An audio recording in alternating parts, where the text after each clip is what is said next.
Really happened with your host, Mike Rivero. You're listening to the Republic Broadcasting Network, where you'll find out what the Fukushima's going on.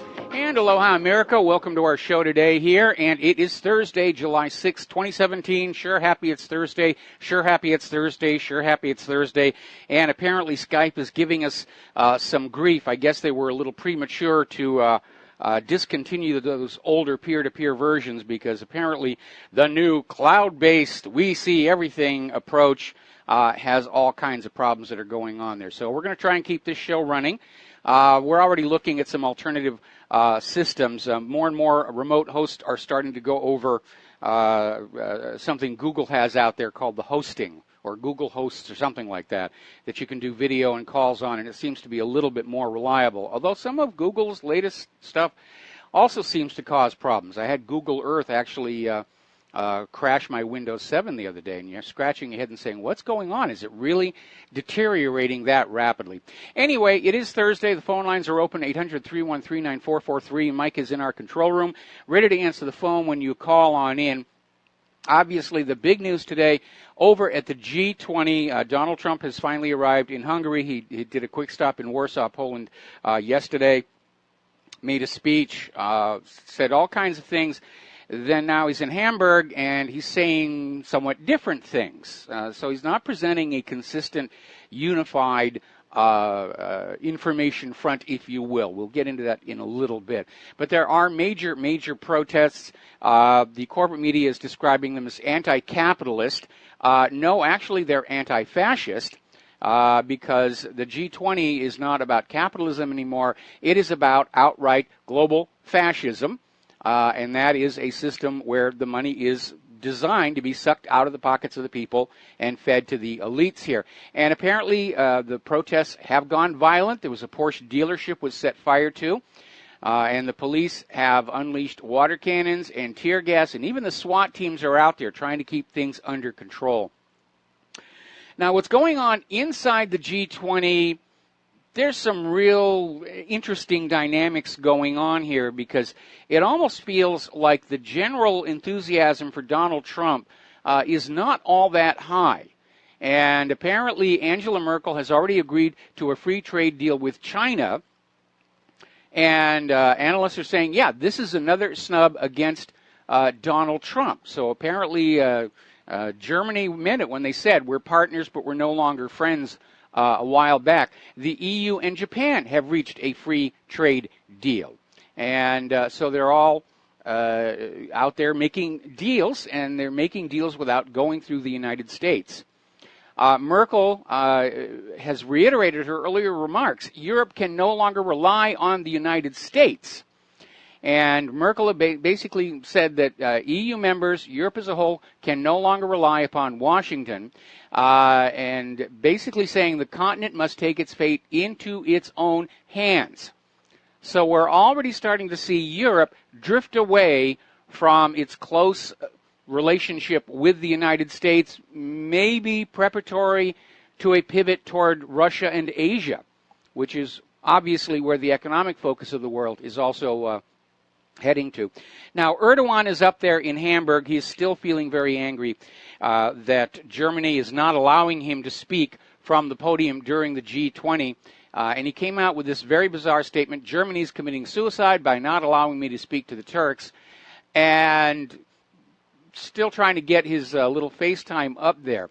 But this idea about committing suicide, it almost sounded like there's an implied threat in there that Turkey, if Erdogan does not get his time on the podium, Turkey will just open the gates and send yet more refugees pouring into Europe. Now, as you know, Crown Prince bin Salman skipped the G20 this year, sent finance minister in his place. A lot of people wondering why. And apparently an inside source in Riyadh is saying that Crown Prince bin Salman is concerned that there might be an internal coup against him. And so he had to stay in Riyadh to try and make sure that he still has a job when the G20 is over. So it has not been the smoothest of transitions of political power. Certainly the gentleman that he replaced would like his job back. We have all these regional Saudi tribal chieftains refuse to swear allegiance to Crown Prince bin Salman. So his grip on power right now is very tenuous. The majority of the Saudi people are not on board with this warmongering against Qatar. So we'll see what's going to happen over there. Now, obviously, the big news is North Korea. And Nikki Haley is out there at the United Nations screaming about, we'll go our own path if needed. We're going to go rogue. We don't need a UN resolution to do anything. We don't need the rest of you, which basically undermines the whole point of the United Nations anyway. We're going to do a quick shout out now to our on-air affiliates who are just now rejoining our nation. And the fear-mongering is just all the way up there. Article coming on out of Russia today. North Korea now has the capacity to target the heart of the U.S. Pacific Command, which happens to be right here on this island where I am sitting. The missile that they just tested, no. Can't quite get here, but they're trying to bang the drums that this is somehow a new threat. And there's another article out of Russia today saying U.S. threatens China and other nations trading with North Korea after the missile test. And they're out there saying that this was a tremendous provocation and it's time for denuclearization. Now, that's actually a good idea. But denuclearization only works if the whole world gets rid of their nuclear weapons, starting with the one and only nation that has actually used nuclear weapons against the civilians of another country. That, of course, being the United States itself.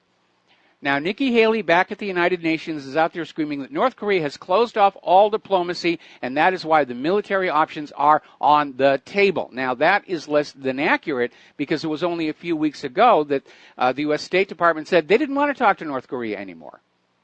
But now it's all North Korea's fault. And Nikki Haley is out there saying the U.S. is prepared to use the full range of capabilities against North Korea. She's talking about an invasion here. She's talking about an invasion to go on in. And a lot of people are pointing out that we're seeing a lot of mindless hawkishness when it comes to North Korea's missile test. And basically, it's a complex situation.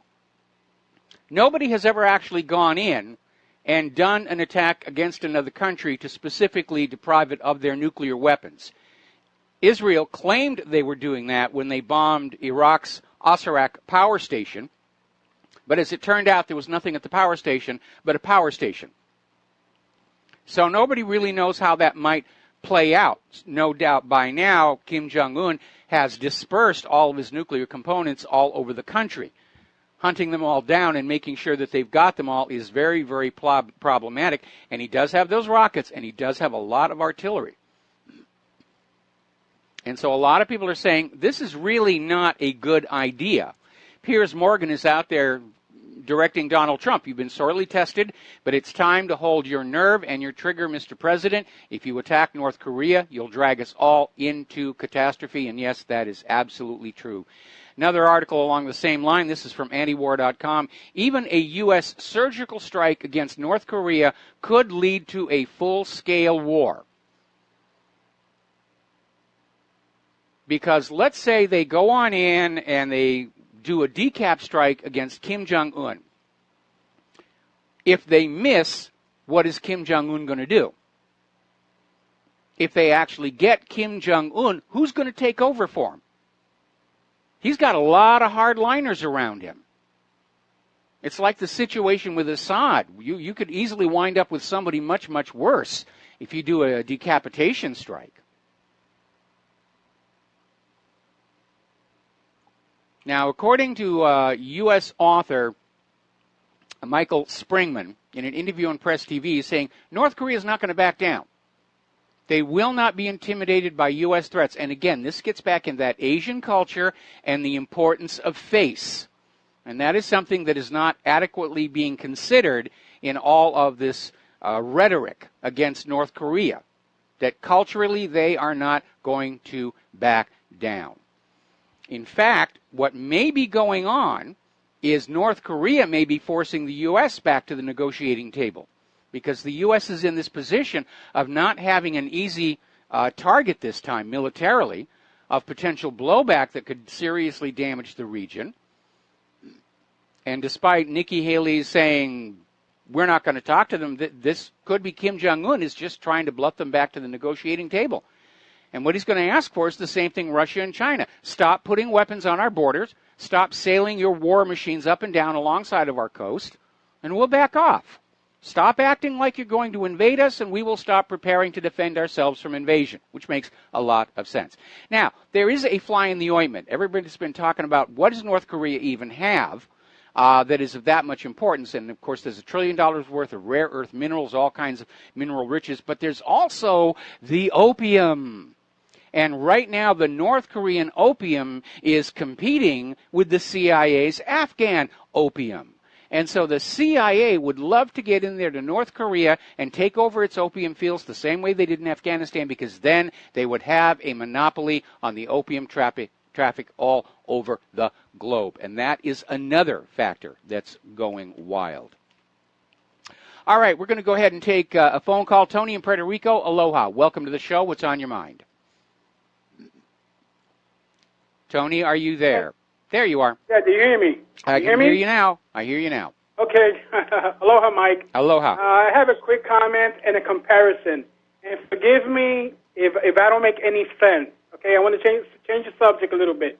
I want to compare JFK with Donald Trump and why they took out JFK and they will never take out Donald Trump. Because JFK was Irish Catholic and Donald Trump is an Anglo-Saxon non-Catholic. What do you think? I don't think that's that much of a factor. If Donald Trump defies the deep state past a certain point, yes, they will assassinate him. And I'm sure he's already aware of that, and that's why he's got his own private security working in coordination with the Secret Service Protective Detail. The idea of assassinating somebody because of their religion, there's no gain for that. Okay, the reason they took out John F. Kennedy, he was a threat to the CIA's interventions. He was a threat to the Federal Reserve's profitability. He was a threat to the Texas oil billionaires' profitability. He was talking about getting out of some of these wars. In fact, Kennedy wanted to call off the race to the moon in favor of having a joint Soviet-U.S. mission to the moon, which would have saved both countries a lot of money. And so Kennedy was really out there trying to do what he thought was best for the country as a whole, and those who believed that the country only exists to bring them wealth and power finally reached a breaking point and decided to take him out. And the same thing could happen with Donald Trump. And that may be the reason why he's reversed himself on some of his major policies, such as the wars of intervention and trying to prosecute Hillary Clinton. Okay, thank you, Mike. All right, thank you, Tony. We're going to switch over to Keith in Montana. Keith, aloha. Welcome to the show. What's on your mind? Yeah, you know, Mike, every time I hear about these threats, whether it's North Korea, Russia, Syria, like that, I can only think back to like when we were kids young. How much money do you think has been put into defense in the last 50-some-odd years to where some other nation, and this doesn't just apply to the United States, but their allied partners, how many billions and billions or trillions of dollars have been put into defense, and then they still come up with this thing that this country's a threat, this country's a threat. It's like scalping people all the time. Yeah, that's exactly what they're doing, and Eisenhower did warn America about that. The military-industrial complex becoming so powerful and so wealthy, they literally skew the political system to continue to serve themselves. And that means there will always be more wars because they need to use up all the old weapons before they can soak the taxpayer for new weapons. Yeah, like I say, every time I hear that, I just think of the trillions of dollars that the Pentagon has lost, and it's like, well, what about these so-called intercontinental ballistic missiles and this intercepting programs that they have?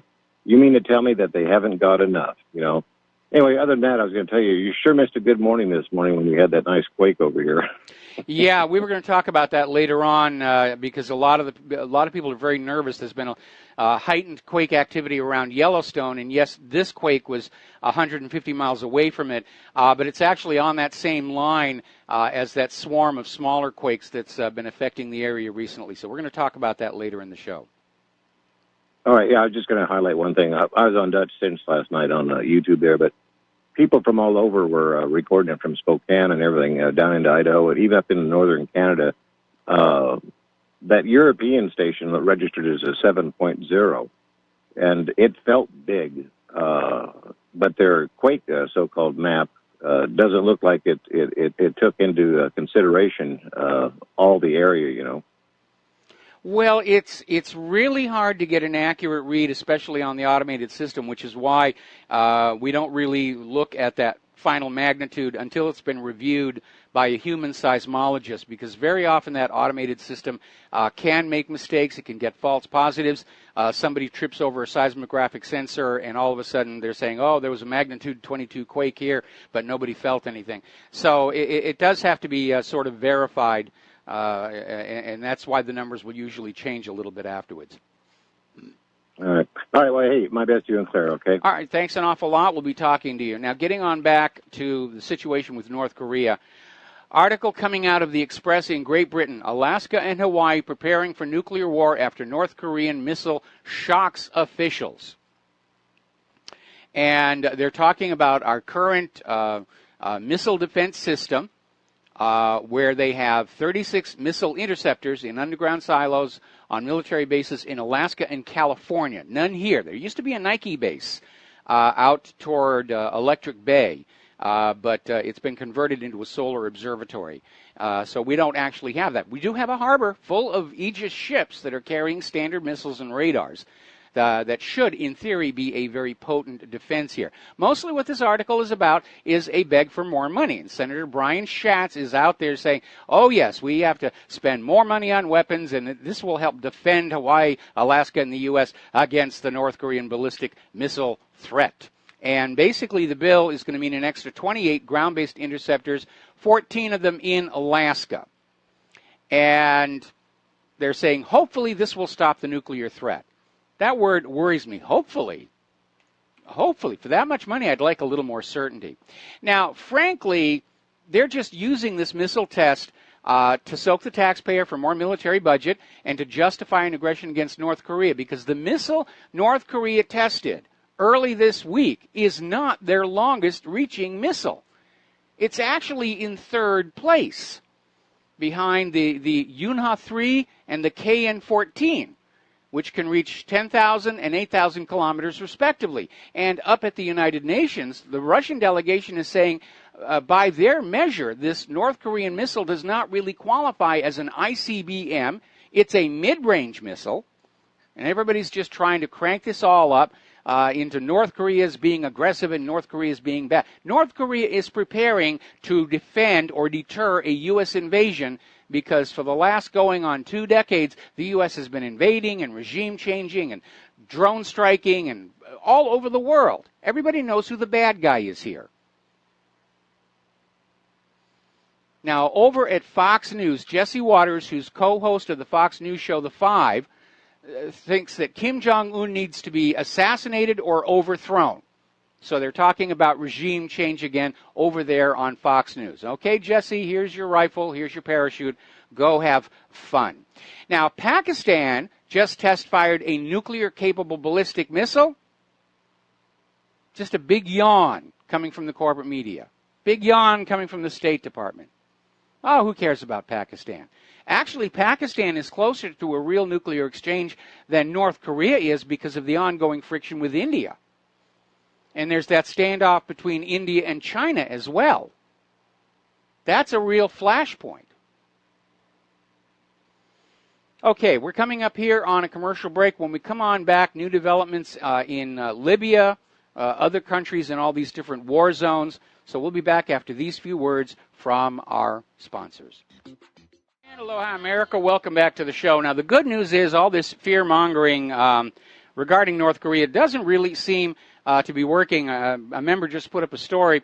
Apparently, a survey is showing that the majority of the millennials, 70%, think the student loan debt problem is a bigger threat than anything coming from North Korea. And I would tend to agree. We're going to go to the telephones now. Mike in Alaska, aloha. Welcome to the show. What's on your mind?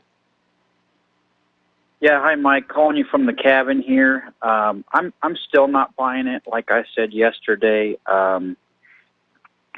something people don't think about is how much nuclear damage has been self-inflicted damage in Alaska.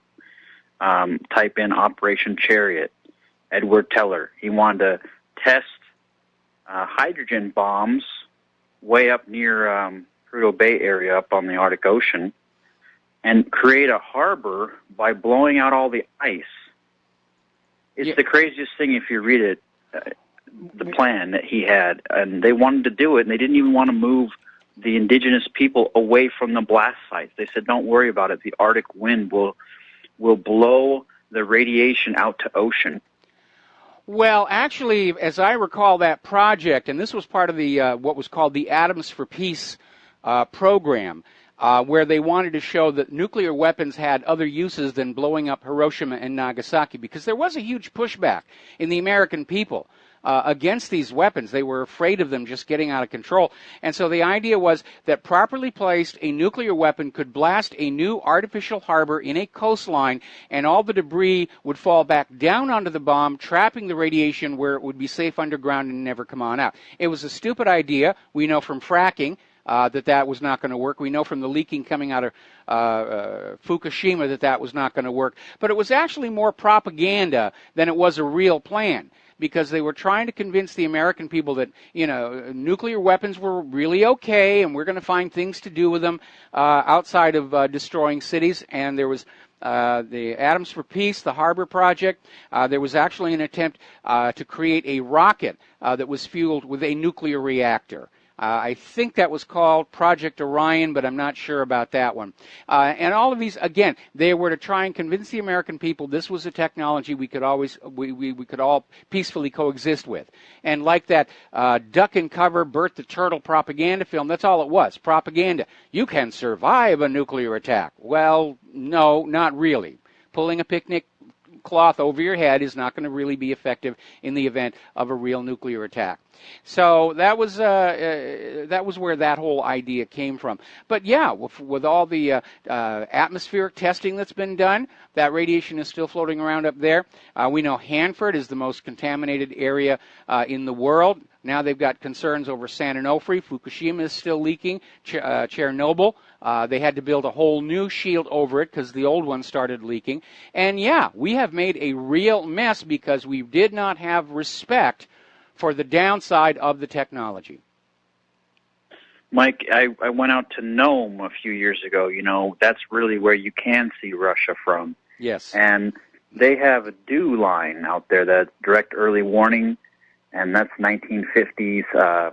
These huge dishes, they're all over Alaska, and yes, it's supposed to line of sight warning system for an incoming.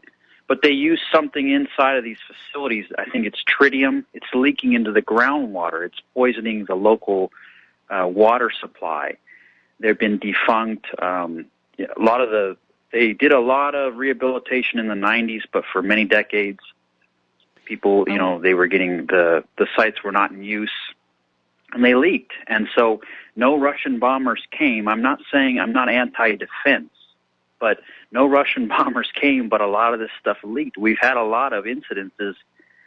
Some of the bases also had nuclear power on site because they in case of an attack. Yeah, the RTGs, the early RTGs. I'm trying to figure out what they would use tritium for in a radar installation in the first place. I mean, it's the most expensive material on Earth. Far more valuable per gram of material than gold, silver, or platinum. And it's very expensive, very difficult to come by. It's used in expensive watch dials and gun sights in microscopic amounts. Anyway, Mike, going to let you go here. Got to take another break for commercials. We'll be back after these few words. And aloha, America. Welcome back to the show here. And going on back to Mike in Alaska's concerns.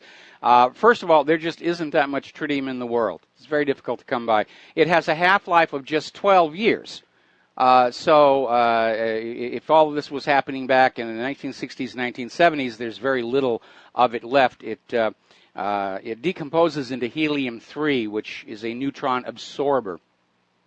Before we leave off the subject, though, I'm sure you've all heard of HAARP, the High Altitude Auroral Research Project, and there's been a lot of nonsense put out about it, how it's a weather control device and all the rest of it. Actually, no. Looking at the facility and the antenna array, it looks like it was an attempt to develop a radar that could see over the horizon by bouncing the radar beam off the ionosphere.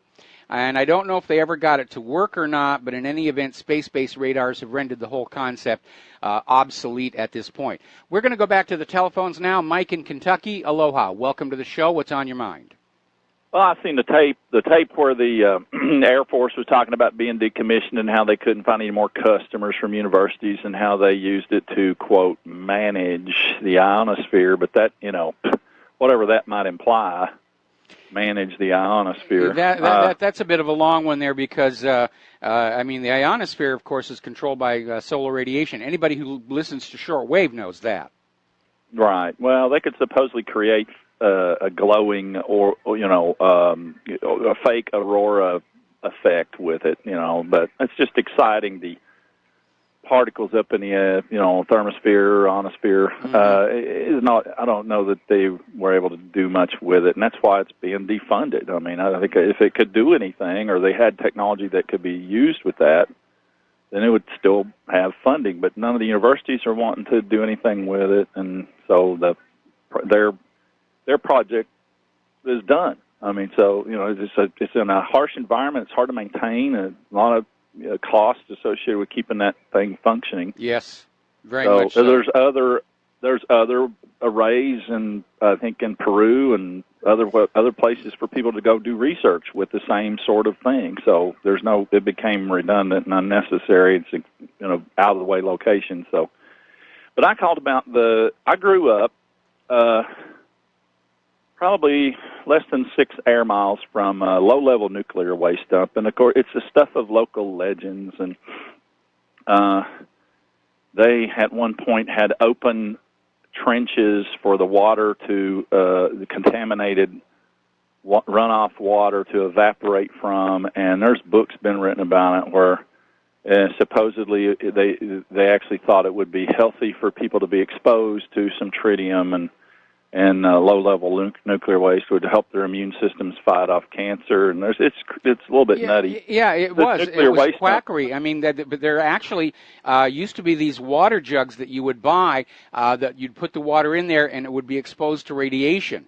And then you would drink the water. Now, in this case, it was a harmless piece of quackery. The only risk was being close to the radioisotope itself because the water didn't pick up any radiation. It was a scam. It's just plain and simple. But again, a lot of this idea that radiation could be good for you was coming out of this propaganda campaign to convince Americans to just sort of step back and let the government go on playing with these very, very large bombs. The place I'm talking about is a place called Maxey Flats. It was opened up in the late 50s, early 60s, and it ran through into the mid-1970s. It's considered going to have to be monitored in perpetuity. They bought out dairy farmers, and of course the local dairy, I have to wonder if it didn't get contaminated. There's stories from multiple people that I've talked to that worked there that they would drive nearly new construction equipment off of an enclosed trailer into a pit, perfectly good, backhoes and bulldozers and things like that, and just bury them in the dirt because they were contaminated from some other site. Now, to me, that doesn't sound like it's low-level waste. I guess, you get career risk. It doesn't. I mean, anything that is, yeah, I've heard stories like that. When they're doing this. Yeah, I've heard the same story. Brand new construction equipment gets exposed and they just bury it. I think I mentioned the story about this really terrible John Wayne movie called The Conqueror, where they, for some reason, thought he could play Genghis Khan. And they shot part of the film out there in the New Mexico test grounds. And again, this was part of the U.S. government's propaganda campaign to convince Americans that the bombs were safe, that you didn't need to worry about radiation. And they went on out there and they shot the exteriors, and then they brought truckloads of the soil there back to the studio to put on the soundstage floor to match the look for the inside the tent shots. And half the cast and crew eventually died of cancers, including John Wayne himself, and they had to dismantle that soundstage and bury that as well. Jeez. Wow. But this place, there's people that, I guess, that work there. They didn't hire the best and the brightest from this area. And I've talked to medical records people that worked in the medical records for the local hospital, and they said that they thought it might have been located here because of already naturally occurring weird cancers and reproductive cancers in the people that settled in the area. And there's been a rash of a small cluster of things like brain-eating amoebas that have showed up in recent years, and there's a statistical higher occurrence of rare autistic type disorders and birth defects in Amish people that live there nearby. It was located very short distance away from a river watershed, but yet, and that river goes to the northwest, but yet the weather, of course, comes in from the west and blows east. So there's a guy that claimed he was going to send me a map that showed that the tritium was detected in Dayton, Ohio, in the aquifer from this nuclear waste dump on the south side of the Ohio River, and it had contaminated downward into the earth that far that the aquifer, had carried this only explained source of tritium, whatever that is, 140 miles to the north. So obviously it's all around underneath the in the mineral water. And like I said, it's a literal cover-up. I did a Being Live local mosaic of this place. When I realized it was blocked by Google Earth, I went in there and did a mosaic of the imagery of it, and I pasted the high school football field at the same scale next to it to show the place is 4 times bigger than the local high school, its football field, the grade school, and the middle school all combined with a vocational school. This place is 4 times bigger than that. It's under a tarp, and what they've decided to do now is to put 6 feet of clay on it, and then put a vegetative cap so it won't show up on Being Live Local anymore. It's a literal cover-up. I mean, it generally is there. I mean, my question would be, was there an earlier history of nuclear activity in the area? Because during the Manhattan Project, it's only coming out now. There was a lot of work that was being done in these remote laboratories, and they were basically abandoned and covered over, and nobody even knew they were there. And then decades later, housing developments were built on top of them. And then everybody starts getting sick. And they say, oh, didn't we mention back in the 1940s there was a bit of a bomb factory there? Now, for those who don't understand, when we talk about tritium, we're talking about a radioactive isotope of the gas hydrogen. And hydrogen comes in 3 forms. Protium, which is the natural hydrogen that you will see mixed with oxygen, makes water. Then there's deuterium, where you have, protium is 1 proton and 1 electron orbiting around. Deuterium adds 1 neutron, and tritium has 2 neutrons, and that's what makes it radioactive. Helium-3, though, you would think, I guess it must be unusable because they're talking about trying to get to the moon to get helium-3. You would think if it deteriorates to helium-3 that would be something to figure out, how to make that usable, but kind of a rabbit trail. Yeah, supposedly there's a potential source for energy there, but yeah, you can get helium-3 from decayed tritium, and you can separate the two very easily with just a piece of lithium. It's just the right size where the tritium will go through and the helium-3 will not. And so you could, but again, it's very expensive stuff. And if they think they're going to find it in huge quantities on the moon, I don't know. That sounds more like science fiction than science fact. It does. We've got a local space science center who's they're trying to look for water on the moon. They have an IceCube satellite. It's kind of public relations, I think, and got youngsters enthusiastic about space exploration. Nothing wrong with that. No, nothing wrong with that. And there is water on the moon. There is water on the moon. It migrates.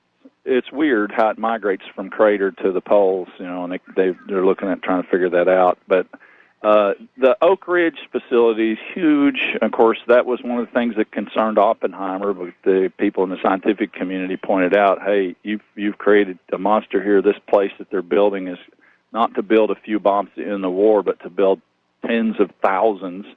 And so they've lost no telling how much plutonium there that probably got diverted to Israel. And the Paducah Gaseous Diffusion Plant in western Kentucky is a Superfund site that's also going to have to be monitored in perpetuity and a mess. And, of course, my thinking after Fukushima was, gee, how much do we have sitting around at these 90 currently licensed facilities, and a bunch of them that have been mothballed, because each, as for my understanding, is for 6 years these rods have to be cooled after they're taken out of the reactor core, because they don't want to burn them more than 1.5 to 2 years. So you've got a mathematical problem where these rods keep building up.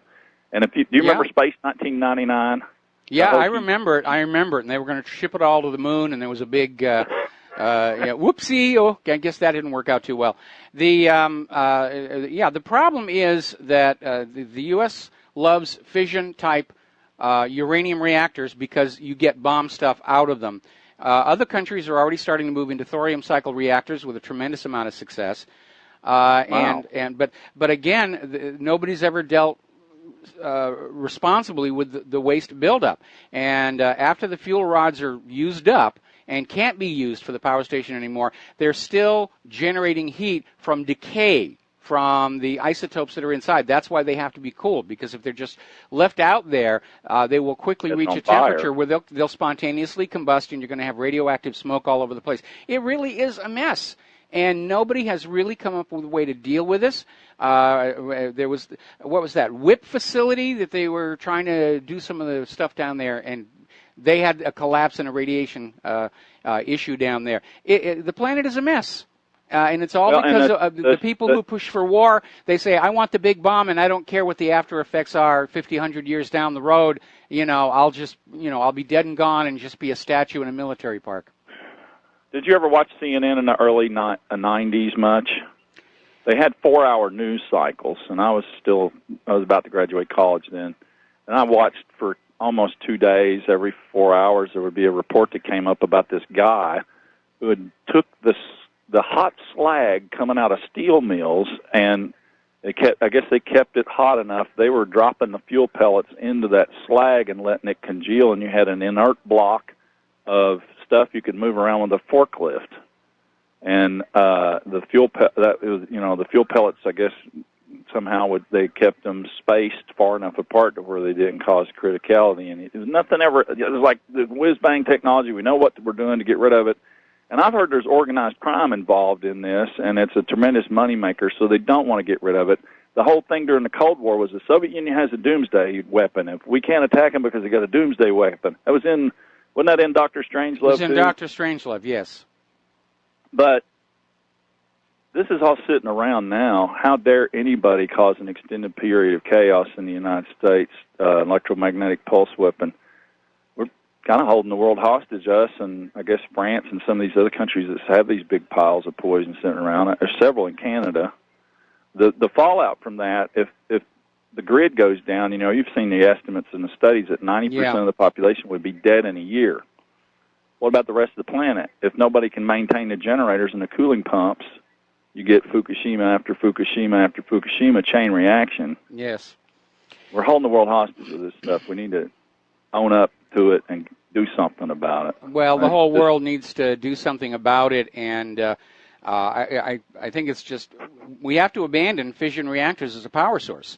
And we have to sort of break this idea that, we're going to tolerate these very dangerous, very toxic systems of energy creation simply because the military gets stuff out of it that goes bang. The military already has enough stuff that goes bang. And but it is a mess, and nobody's got a solution. But you're absolutely... It's almost like a Fermi field. Do you know about the Fermi paradox, where they look at, gee, where's all the space aliens? There must be some kind of a filter that's killing off advanced civilizations. I almost think this is... You're right. You're right. This could be it. Civilizations don't last forever.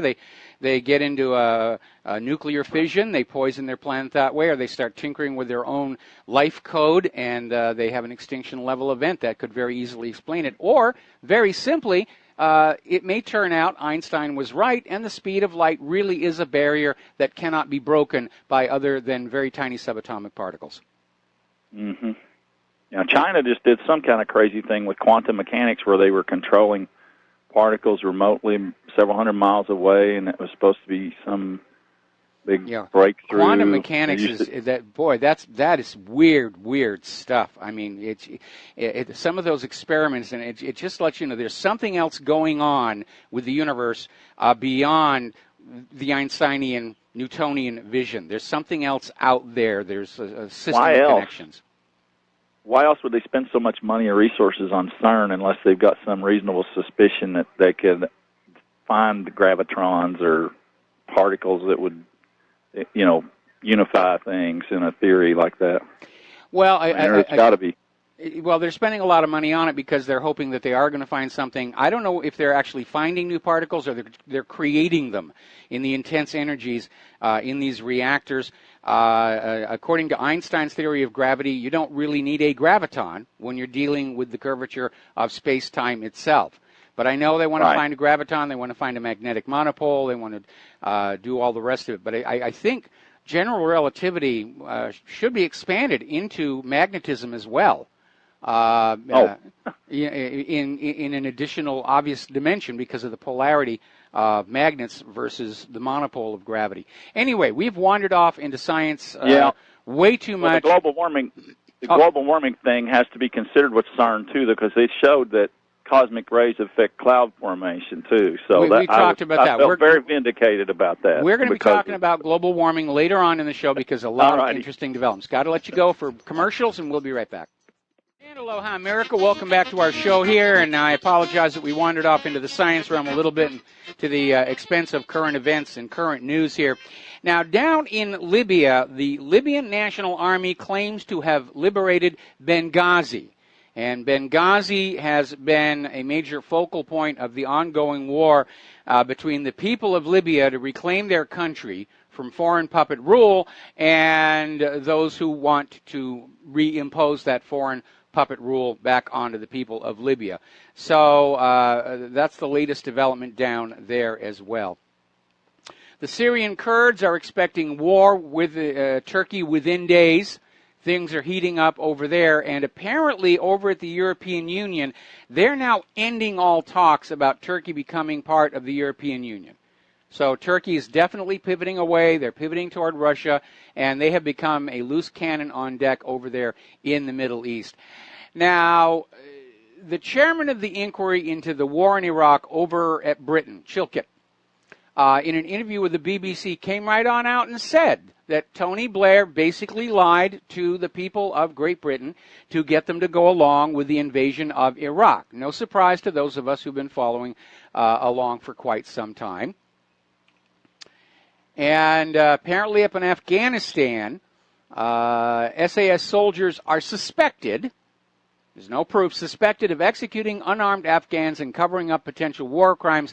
This looks to me like a propaganda run-up to justify a new surge into Afghanistan, which will work as wonderfully well as the old surge into Afghanistan. I think it was Einstein who said insanity is repeating the same behavior over and over and expecting a different outcome. Down in Israel, apparently a whole bunch of their rabbis are now on this campaign to ask settlers in the West Bank, illegal settlements, to poison Palestinian water sources so they can take their lands and destroy their property. And again, the settlements are illegal. And if you look at that so-called security barrier, it doesn't follow the green line exactly. In fact, it weaves around to try and separate the Palestinians from their family farmlands and sources of water. That's how it was designed to do. And other countries are really getting fed up with all of this stuff. Down in South Africa, their ruling party, the African National Congress, has decided they're going to downgrade their political ties with Israel. Political ties with Israel, rather. So I think it's about time here. Now, of course, we're seeing all this stuff going on at the G20. There's all the protesters that are out there. And by the way, the corporate media is now trying to imply that all the violent protesters in the streets are there to protest Donald Trump. They don't have a problem with fascism and banker greed and the rest of it. They're just there to protest Donald Trump. So they're trying to lay the blame for that on him as well. But we're seeing the signs of an empire in decline. And I'm not the only one. Over at Zero Hedge, they have an article, The Twilight of Unipolar American Power. And it starts out with a reminder that back in all right, we're going to take a station identification, and we'll be back with this story. And aloha, America. Welcome back to the show. So we're talking about this article that came out over at Zero Hedge, The Twilight of Unipolar American Power. And it does look like it. I mean, following the end of World War II, the United States was pretty much it. And yes, there were rival superpowers that were growing. But especially since the fall of the Soviet Union, everyone sort of just accepted the United States was the world's only remaining superpower, and it's fading, like the Roman Empire. So this article basically starts with a reminder. Back in 1962, the former U.S. Secretary of State Dean Acheson quipped Britain had lost an empire and yet has to find a role, and the same thing could be said of the United States right now. It's losing its hegemonic domination of the global economy. It has lost much of its manufacturing, and nobody wants our GMO agriculture. What is a nation to do? It is clear that this nation, this government, is on the way out. The only question is, will it go with a bang or a whimper? And unfortunately, it looks like it's going to be a bang, which is what the bankers want. The more war, the more profit for the bankers here. Now, Trump, in his speech in Hamburg, has reaffirmed America's commitment to NATO's Mutual Defense Pact, and in particular that article that says an attack on one NATO nation is an attack on them all. And he's out there criticizing Russia. He's saying that Russia's behavior is destabilizing. Talk about the pot calling the kettle black. Now, he has backed off this idea that Russia interfered with last year's elections, and apparently it is not on the agenda for the coming meeting between Trump and Putin over much screaming by the Russia-bashing contingent of the White House. And actually, when Trump was giving his speech in Poland, he said other people in countries could also have been trying to influence the U.S. elections. Yeah, like Israel. Everybody knows Israel's tampering with our politics on a constant basis. And Hillary. Everyone's trying to find a connection that Russia hacked the U.S. election. Why are they not devoting the same energy and intensity to investigating Hillary? They still haven't found any solid evidence of any kind of collusion between Trump and Russia. Meanwhile, more details are coming out about John Podesta, Hillary's campaign chief, and his ties with Russia. And apparently during a heated Fox Business interview with Maria Bartiromo, Hillary Clinton's former campaign chief Podesta made a series of misleading statements about his involvement in a company that received $35 million from the Russian government while Clinton was serving as Secretary of State. And even the New York Post is out there saying it's time to investigate John Podesta's Russian tie. And I agree, and it is time to investigate that Uranium One deal. It's time to investigate the quid pro quo over at the Clinton Foundation, the pay for play. It is just absolutely galling how the system is trying to find any little tiny thing they can use to attack Donald Trump when there is this huge, gigantic pile of evidence of wrongdoing by the Clintons and Obama, Loretta Lynch, James Comey, and everyone's just saying, no, I don't see it, I don't hear it, you can't make me, nya, nya, nya, nya, nya, nya, nya, nya, nya. Now, former CIA analyst Fred Fleets, in an interview on Fox News, basically said that the U.S. intelligence report that blames Russia for hacking the election was created by a hand-picked group of 12 analysts. They don't have any evidence. Basically, he's come on out and said these were pro-Obama intelligence officials, and they simply fabricated the report. Because that's what intelligence agencies do. They lie to you.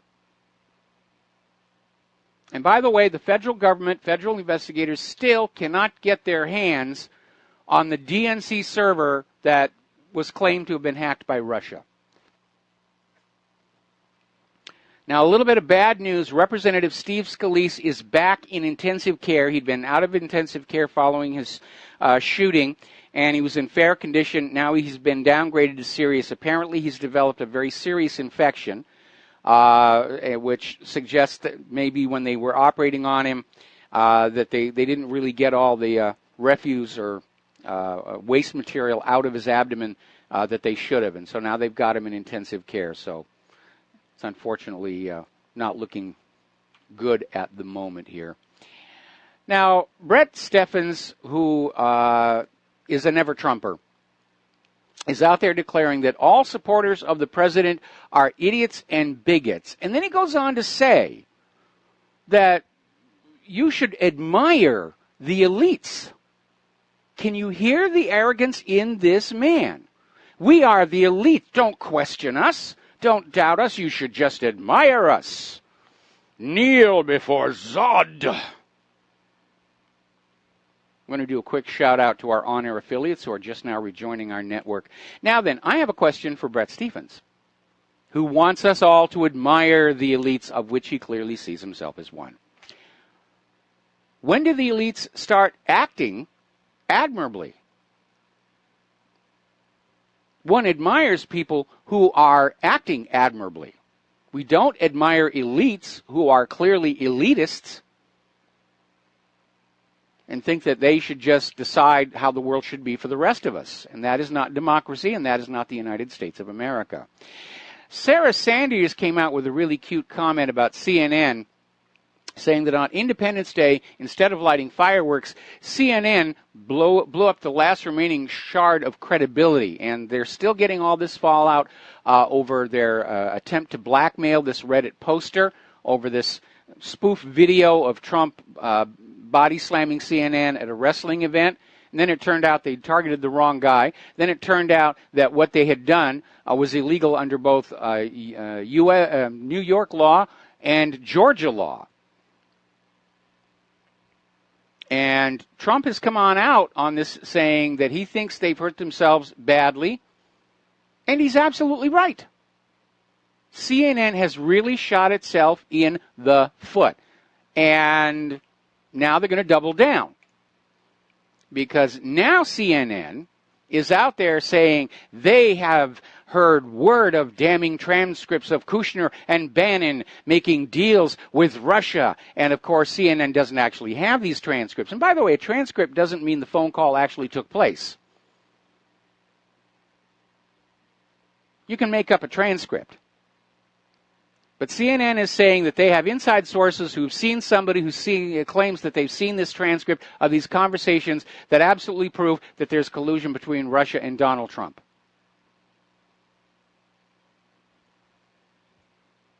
They're still out there.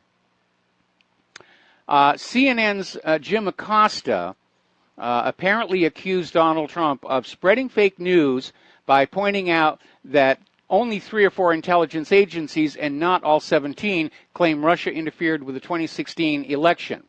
Now, obviously, Jim Acosta has missed the recent articles in the New York Times and Associated Press in which they have retracted that very story of 17 U.S. intelligence agencies claiming Russia interfered in the 2016 election. So once again, CNN has egg all over its face, turning themselves into an omelet. Now, over at Zero Hedge, they have an article that should serve as a warning to all of us here in the independent media. After failing to prove the Trump-Russia collusion, Democrats are now setting their sights on pro-Trump websites. And we know it's not just the Democrats, it's also the corporate media as a whole. They're basically smarting over the fact that a bunch of independent media websites with no money whatsoever were able to overcome the corporate media cheerleading sessions for Hillary Clinton last year on CNN, MSNBC, NBC, ABC, CBS, The Washington Post, New York Times, etc., ad infinitum, ad nauseum. And so now they're on the warpath, hacking our servers, more importantly, trying to attack our credibility. And this is where we go on back to how Alex Jones basically got suckered with this interview in which this individual claimed that American pedophiles had established a secret human colony on Mars where they were keeping these pedophile children prisoner, blah, blah, blah, blah. Nonsensical, completely nonsensical. And Alex Jones would have been well advised to express his skepticism, and he didn't. And to nobody's surprise, it's now all over the corporate media. Oh, Alex Jones thinks pedophiles have, set up a colony on the moon. And when Alex Jones fell for that, the Pizzagate, Comet Ping Pong, that turned out there was nothing there. And I tried to communicate with him and warn him. I say, it smells like a setup. And we need to be careful because they're trying to set us up. They're trying to get us to run fake news that are just pouring on out there. They're trying to find a way to discredit the independent media. There's no way the corporate media can get their credibility back. All they can do is try and shatter ours to level the playing field. And so it comes as no surprise that my inbox on my mail application is just full of all these stories about how the Apollo moon landings were fake. Stanley Kubrick even admitted it in this film interview, and that one's all over the web right now. And by the way, I did briefly work with Stanley Kubrick during my time in Hollywood. That is not him. It's a look-alike, but it is not him. So that's out there. Hollow Earth is out there. They're out there just trying to junk up. The process is called kookification, and that's actually a term of craft in propaganda circles. Kookification. Plant something on them that makes them look like a nutcase so people will just turn away. And so everybody who's in the independent media, myself, RBN, hopefully Alex Jones, and the rest. We have to be very careful. We have to be more professional than the professional media people. We have to vet our sources. We have to double check. We have to have independent confirmation on this stuff. And understand that people that we may think we know and trust for years may turn out to be working against us. So we have to be very, very careful. One good example is the story that was circulating around that 31 states had refused to give voter info. Now, according to Chris Kobach, who's the vice chair of the Presidential Advisory Commission on Election Integrity, is saying right now only 14 states are withholding that voting data. Not 31, not 41, only 14, 4. And so, but again, those states are obviously afraid of something. And on the original list of states that were withholding the data, most of them were Democratic strongholds. Okay, we already got that.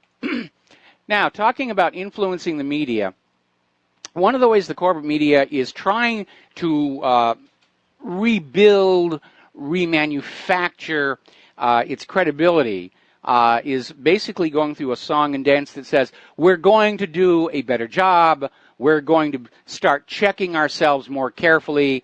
Well, you should have been checking yourself all along, but that's another story entirely.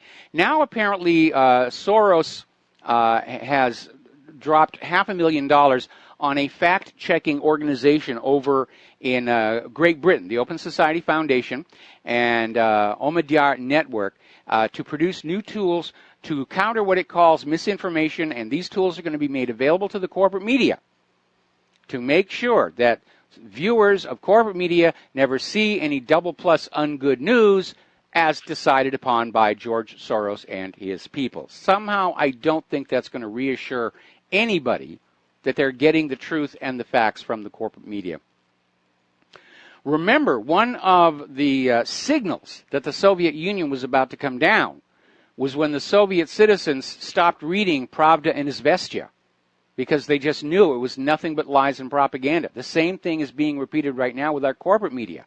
And the Soviet Union did have their version of the independent media called the Samizdat.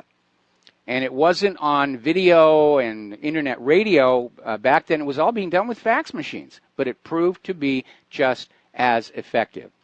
Meanwhile, over at the New York Slimes, apparently on Tuesday, they had a quote from a parody North Korea Twitter account, and the New York Times reported it was an actual statement from the North Korean government.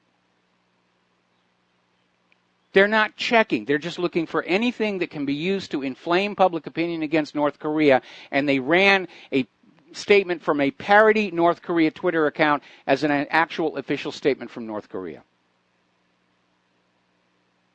That's getting out there pretty desperate.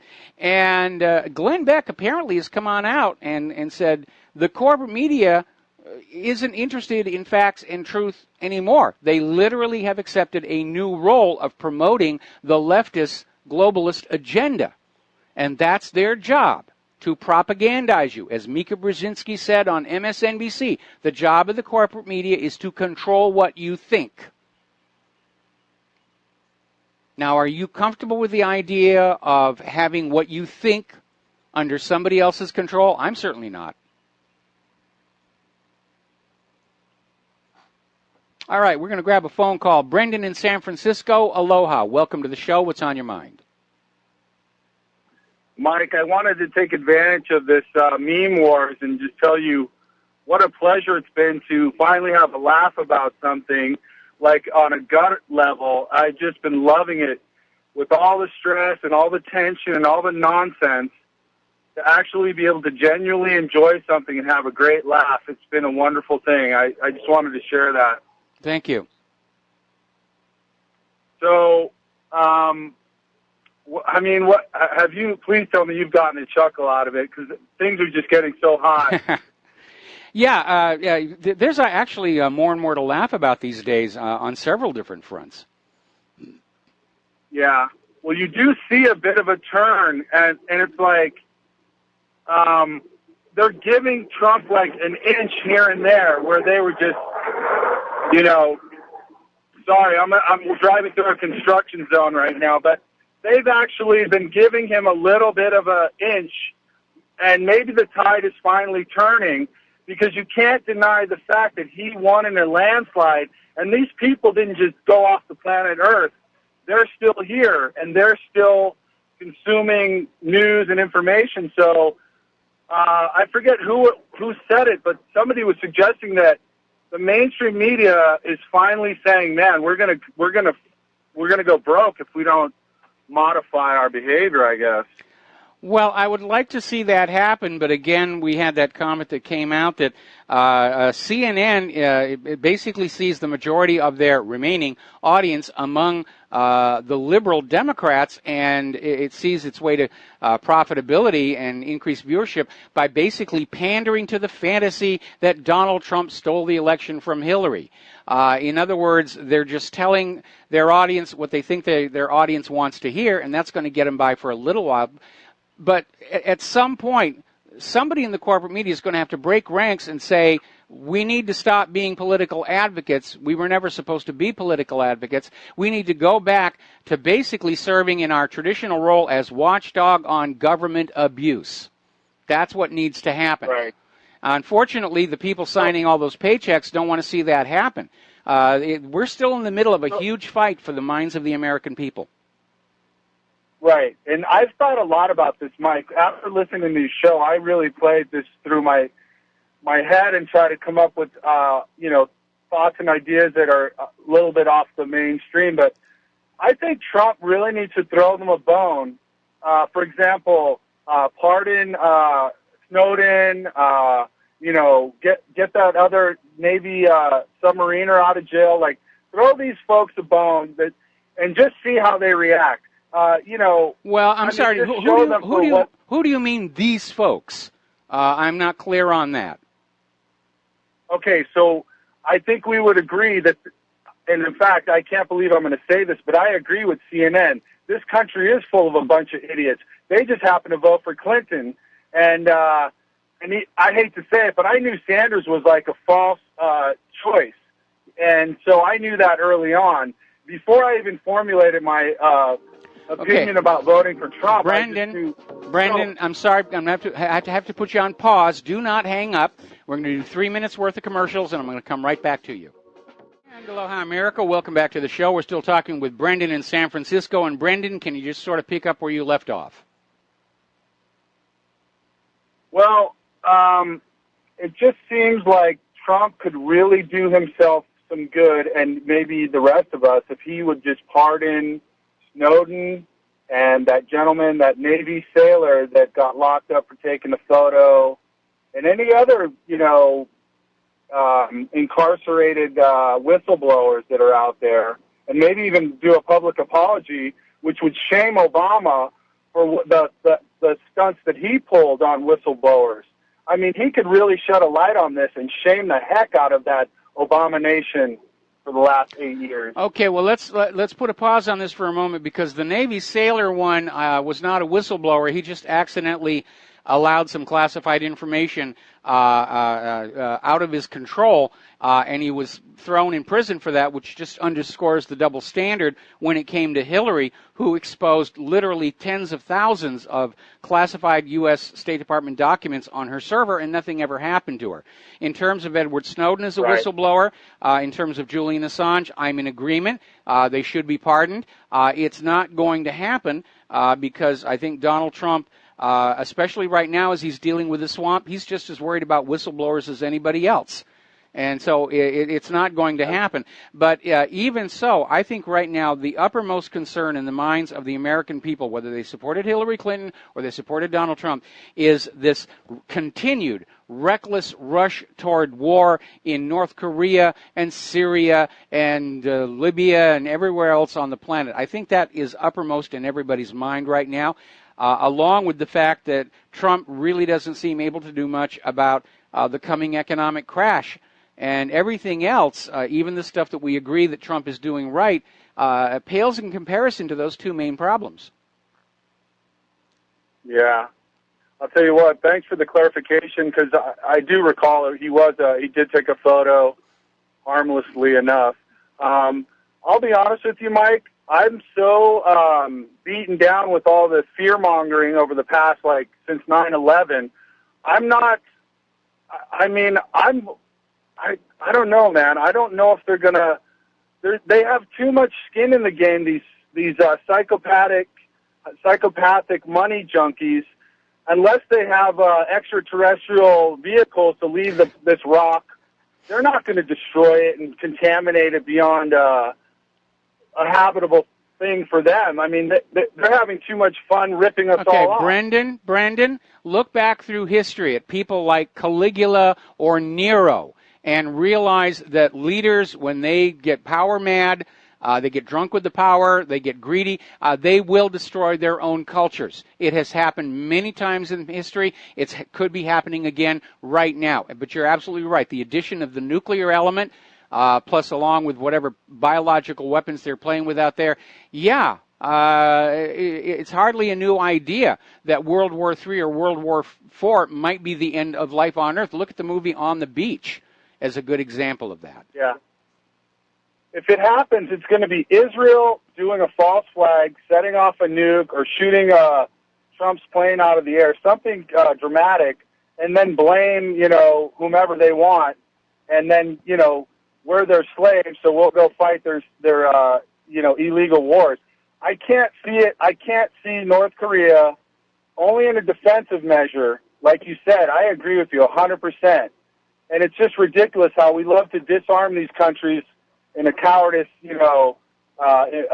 sanctions, and then go in there and destroy them. That's exactly what it is. Thanks for the clarification. Get them to give up their guns, and then you can go on in and commit genocide on them. And a little reminder for all the gun grabbers out there, the gun supporters out there, every genocide of the 20th century was preceded by the disarming of the eventual target population. And all the U.S. government is doing is applying that same practice on the scale of nations rather than individuals. Brendan, thanks an awful lot. We're going to let you go here. We're coming up here on another commercial break, and then we'll be back with more news and more phone calls after these words from our sponsors. So please stay tuned. We're going to be doing the economic news after we get back from these commercials. Aloha, America. Welcome back to our show here, and the phone lines are open, 800-313-9443. We're talking about the economic news now, and France has just announced 60 billion, with a B, euros of austerity cuts. And they're enforcing economic austerity. The cuts are going to come from government spending, despite the fact that France right now is in a major economic stagnation. And the French people are just, they're voicing their disapproval They are tired of that constant message from the money junkies, you must make do with less so we can have more. You must make do with less so we can have more. You must make do with less so we can have more. And we're seeing this all over Europe, not just in France. Obviously in Greece we're seeing it. We saw it in Cyprus. We're seeing it in Italy and Spain. The people around the world are just fed up with this private central banking scam. We have been enslaved to it for 300 years. And enough is enough is enough. We are being ruled, controlled, looted, and plundered, and all with nothing more than ink, paper, and numbers in a computer. Now, as you know, there's a big debate going on over the minimum wage in this country. And I'm fully on board with finding some way to get working and middle-class Americans fairer compensation for their labor in order to have that capital available to pump back into the economy at the shopping malls, the car dealerships, and so forth and so on. And it is amazing that the money junkies don't seem to understand that the less you give the ordinary working people, the less they will spend, and the more the financial troubles will increase. But apparently over in St. Louis, they're going to drop their minimum wage from $10 an hour to $7.70 an hour. And that is going to be a major, major problem. We're already seeing all over the country what they're calling the retail apocalypse. And cities are already reporting a decrease in sales tax. They're trying to blame online shopping and get more taxes passed on online commerce, which would be fine. But the real problem is ordinary people do not have the money to spend, either in brick and mortar stores or online. They just don't have it. You cannot run a national economy with just a few thousand people having all the money, because there are only a few thousand of them, and they can't run to all the shopping malls and buy up all the manufactured goods. It's just not going to happen. That's really what's going on. And the money junkies can't see it because, like any other drug addict, they are oblivious to anything except where that next fix will be coming. Apparently, Bon-Ton Stores, Sears, and J. Crew lead the list of retailers with a high risk of default. Of course, Sears has been on death watch for quite a bit of time. SoundCloud just cut 40% of their staff trying to get out of the red and back into the black. It's happening all over. So let's talk about what's going on in Europe. Story coming out of the Express. European Union ministers are now seriously considering a radical shift in the immigration policy. Because of all the problems that are going on, they're going to start turning the migrant boats back to Africa, not even let them get on shore. Even the globalists appear to be blinking on this. Bill Gates is now out there saying, yeah, this has gone too far. And I know what they're thinking. They're not all of a sudden getting a sense of conscience, a guilty conscience. What it is they're realizing that this refugee influx could shatter the European Union, and that united Europe is a major stepping stone to a united planet. And so that's why they're pulling back on the refugee. They're trying to save the European Union from breaking apart. It may be too late. The globalist New World Order agenda is in serious, serious trouble right now. Apparently the globalists over in the White House are using the National Economic Council to try and undermine President Trump's agenda. Donald Trump is trying to do what's best for the American economy, and it certainly needs all the help it can get. And these globalists are out there saying, oh, no, it's our job to take care of the rest of the world. Meanwhile, over in immigration, it's weird. France is now allowing 100 known terror suspects to own firearms. They're calling it a shocking security blunder.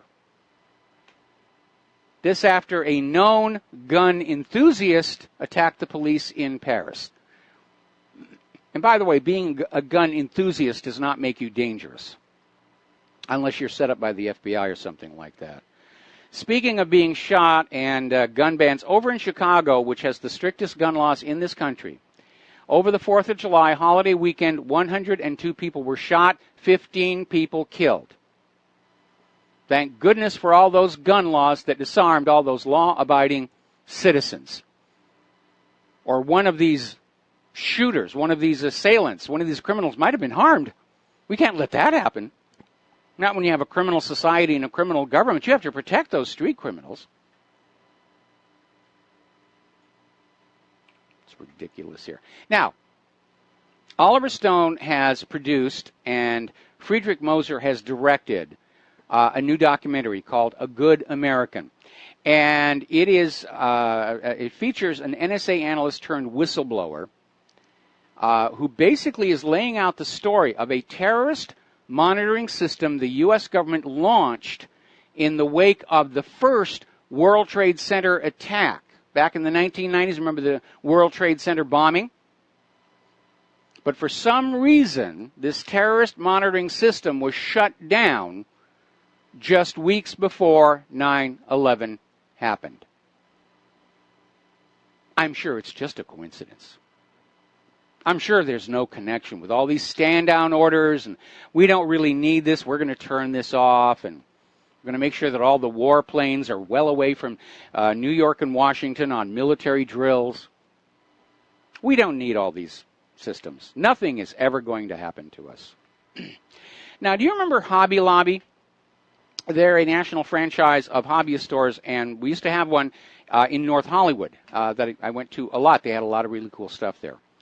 But they got into trouble over some hiring practices and religious discrimination, and now they're in hot water again because apparently Hobby Lobby got involved in the black market trade of artifacts looted from Iraq following the U.S. invasion.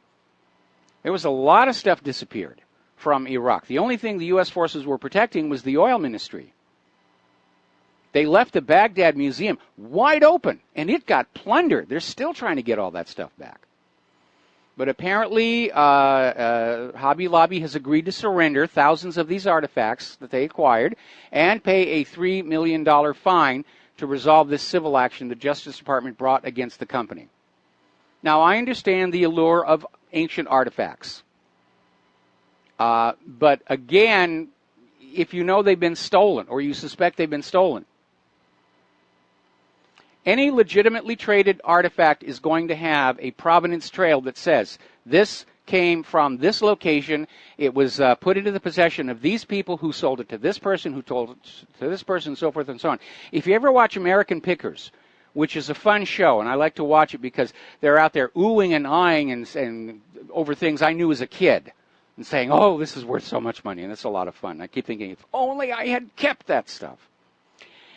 So, I digress. They're always talking about on items that have a claim to historical importance, is there a paper trail? Because otherwise, anybody can make up any story about any object.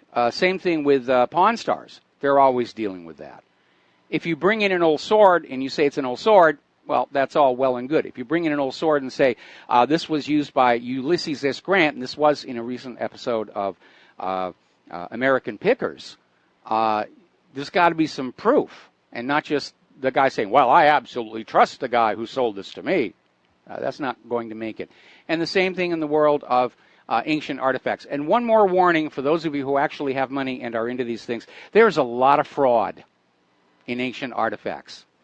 Because amazingly enough, in a lot of countries, there isn't actually a law against counterfeiting ancient artifacts. If you're in the United States of America and you make a copy of an American coin, that's counterfeiting, and you can and will go to jail for that. If you counterfeit ancient coins, which is a lucrative specialty in the numismatic world, there's no law against it. Consequently, when you're dealing with ancient coins, you will find a lot of fakes. Oddly enough, some of those fakes have actually turned out to be more collectible and worth more money than the original they were copied from, again, because of the history. All right, I've wandered off down that trail long enough. Apparently, resveratrol found in grapes is found to kill cancer stem cells. This is coming from researchers at Penn State Hershey Cancer Institute. They have found a potential cure for colon cancer, and they've discovered that compounds found in grapes could be effective in treating colon cancer. And the combination of resveratrol and grapeseed extract is very effective at killing colon cancer cells, and what we're learning is that these compounds are not toxic to healthy cells. And I bet this will all be bought up by the pharmaceutical industries, who will then put it on a back shelf because they make much more money off their patented chemotherapy. You would think with our modern technology that something as simple as a bearing would be a fairly robust technology. But as you know, a lot of people go through hip replacement. And apparently they're still working out the kinks where apparently these so-called metal-on-metal hip replacements, patients are being recalled for x-rays. Apparently, these people are at risk of muscle or bone damage, even blood poisoning.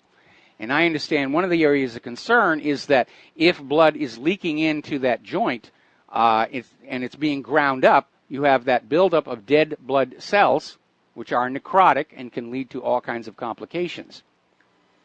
Now, when I was still working on industrial videos, we worked with a local doctor who'd come out with a really cool little system for hip replacement, and it was basically just a protective sheath on the hip bone.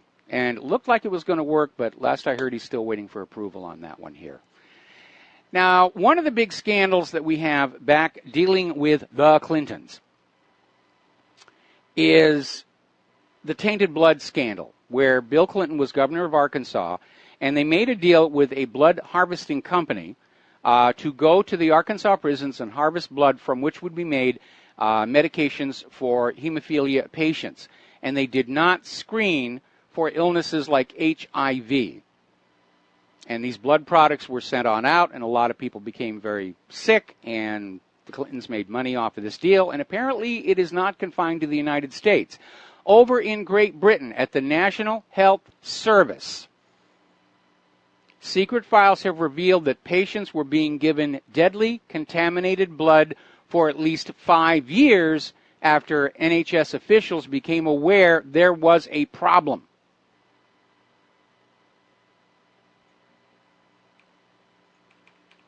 Modern medicine doesn't seem concerned at all with actual health or wellness. It's just making money. Just making more money. Okay, let's see what we have here. This is a very cool story. And again, it tells you the sort of skullduggery the CIA is into. This happened all the way back in 1951, year before I was born. And over in France, there was a village that all of a sudden became plagued with hallucinations and mass insanity. And at the time, it was assumed it had been an outbreak of ergotism. Now, ergot is a mold that is specific to rye bread, and it is a powerful hallucinogen. It's even mentioned in the writings of Shakespeare. It was actually part of the mixture for what was called flying ointment. You know, the modern image of a witch on the broomstick actually originated with these women who knew herbal medicines, taking the ergot and other compounds and making this ointment, rubbing it on their broom, and then basically rubbing themselves on it to absorb the hallucinogen, and they would just have these drug trips. And that's where that originated. Of course, the modern version, they're actually up in the sky, they're properly dressed, and so forth and so on. But that's what ergot is. In high dosages, it can be very, very toxic. And at the time, in 1951 in France, it was assumed that there had been an outbreak of ergot. Well, apparently, recently declassified documents have confirmed that the CIA was conducting a test and they basically sprayed this entire French town with LSD. And, you know, they were just playing with LSD. They were in love with it. It was at the height of MK Ultra. And they were testing it out on college students and trying to see if it could be used to control populations or used as a truth serum. And it was actually the CIA, and this was covered in History Channel's America's War on Drugs. The CIA literally triggered the LSD craze in the United States because those college kids who volunteered for this program loved the experience and said, what was this stuff? And they said, oh, it's LSD. Oh, we got to figure out how to make that stuff. That was all coming out of the CIA. If it hadn't been for the CIA's MK Ultra, there never would have been an LSD epidemic in this country. But I mean, the CIA did this to a foreign country's population. And that's the reality of the CIA. They are not the wonderful, swell bunch of people in the Tom Clancy novels or the movies. We'd like them to be. They aren't.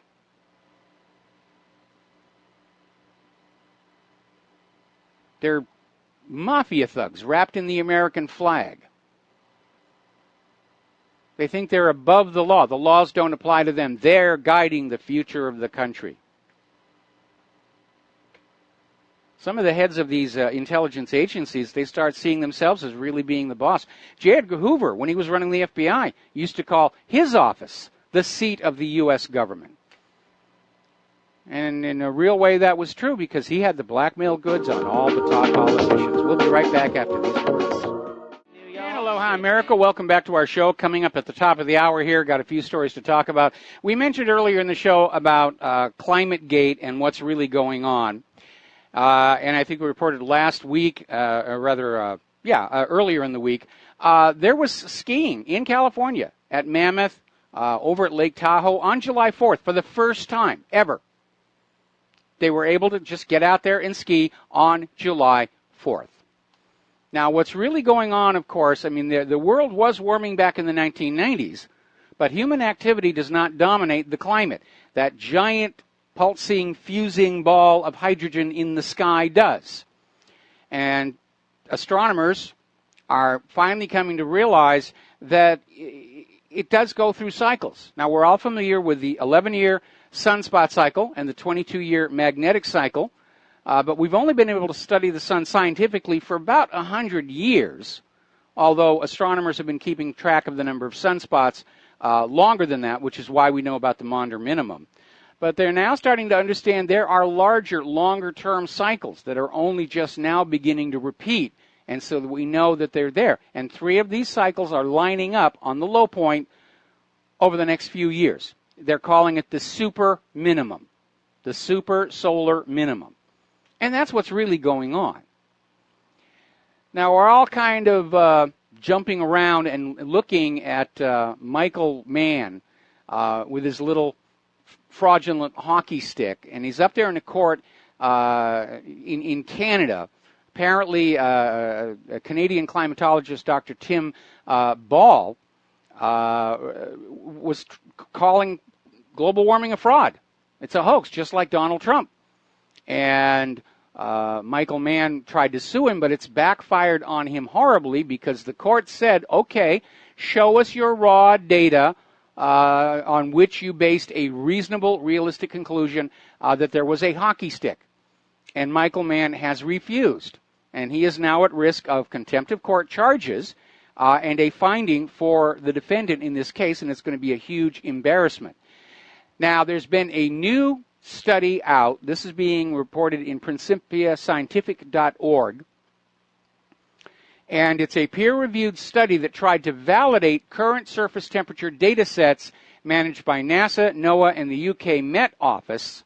And it discovered all of them are making adjustments to the raw temperature data. And the excuse is always that, well, we have to correct for biases in the data.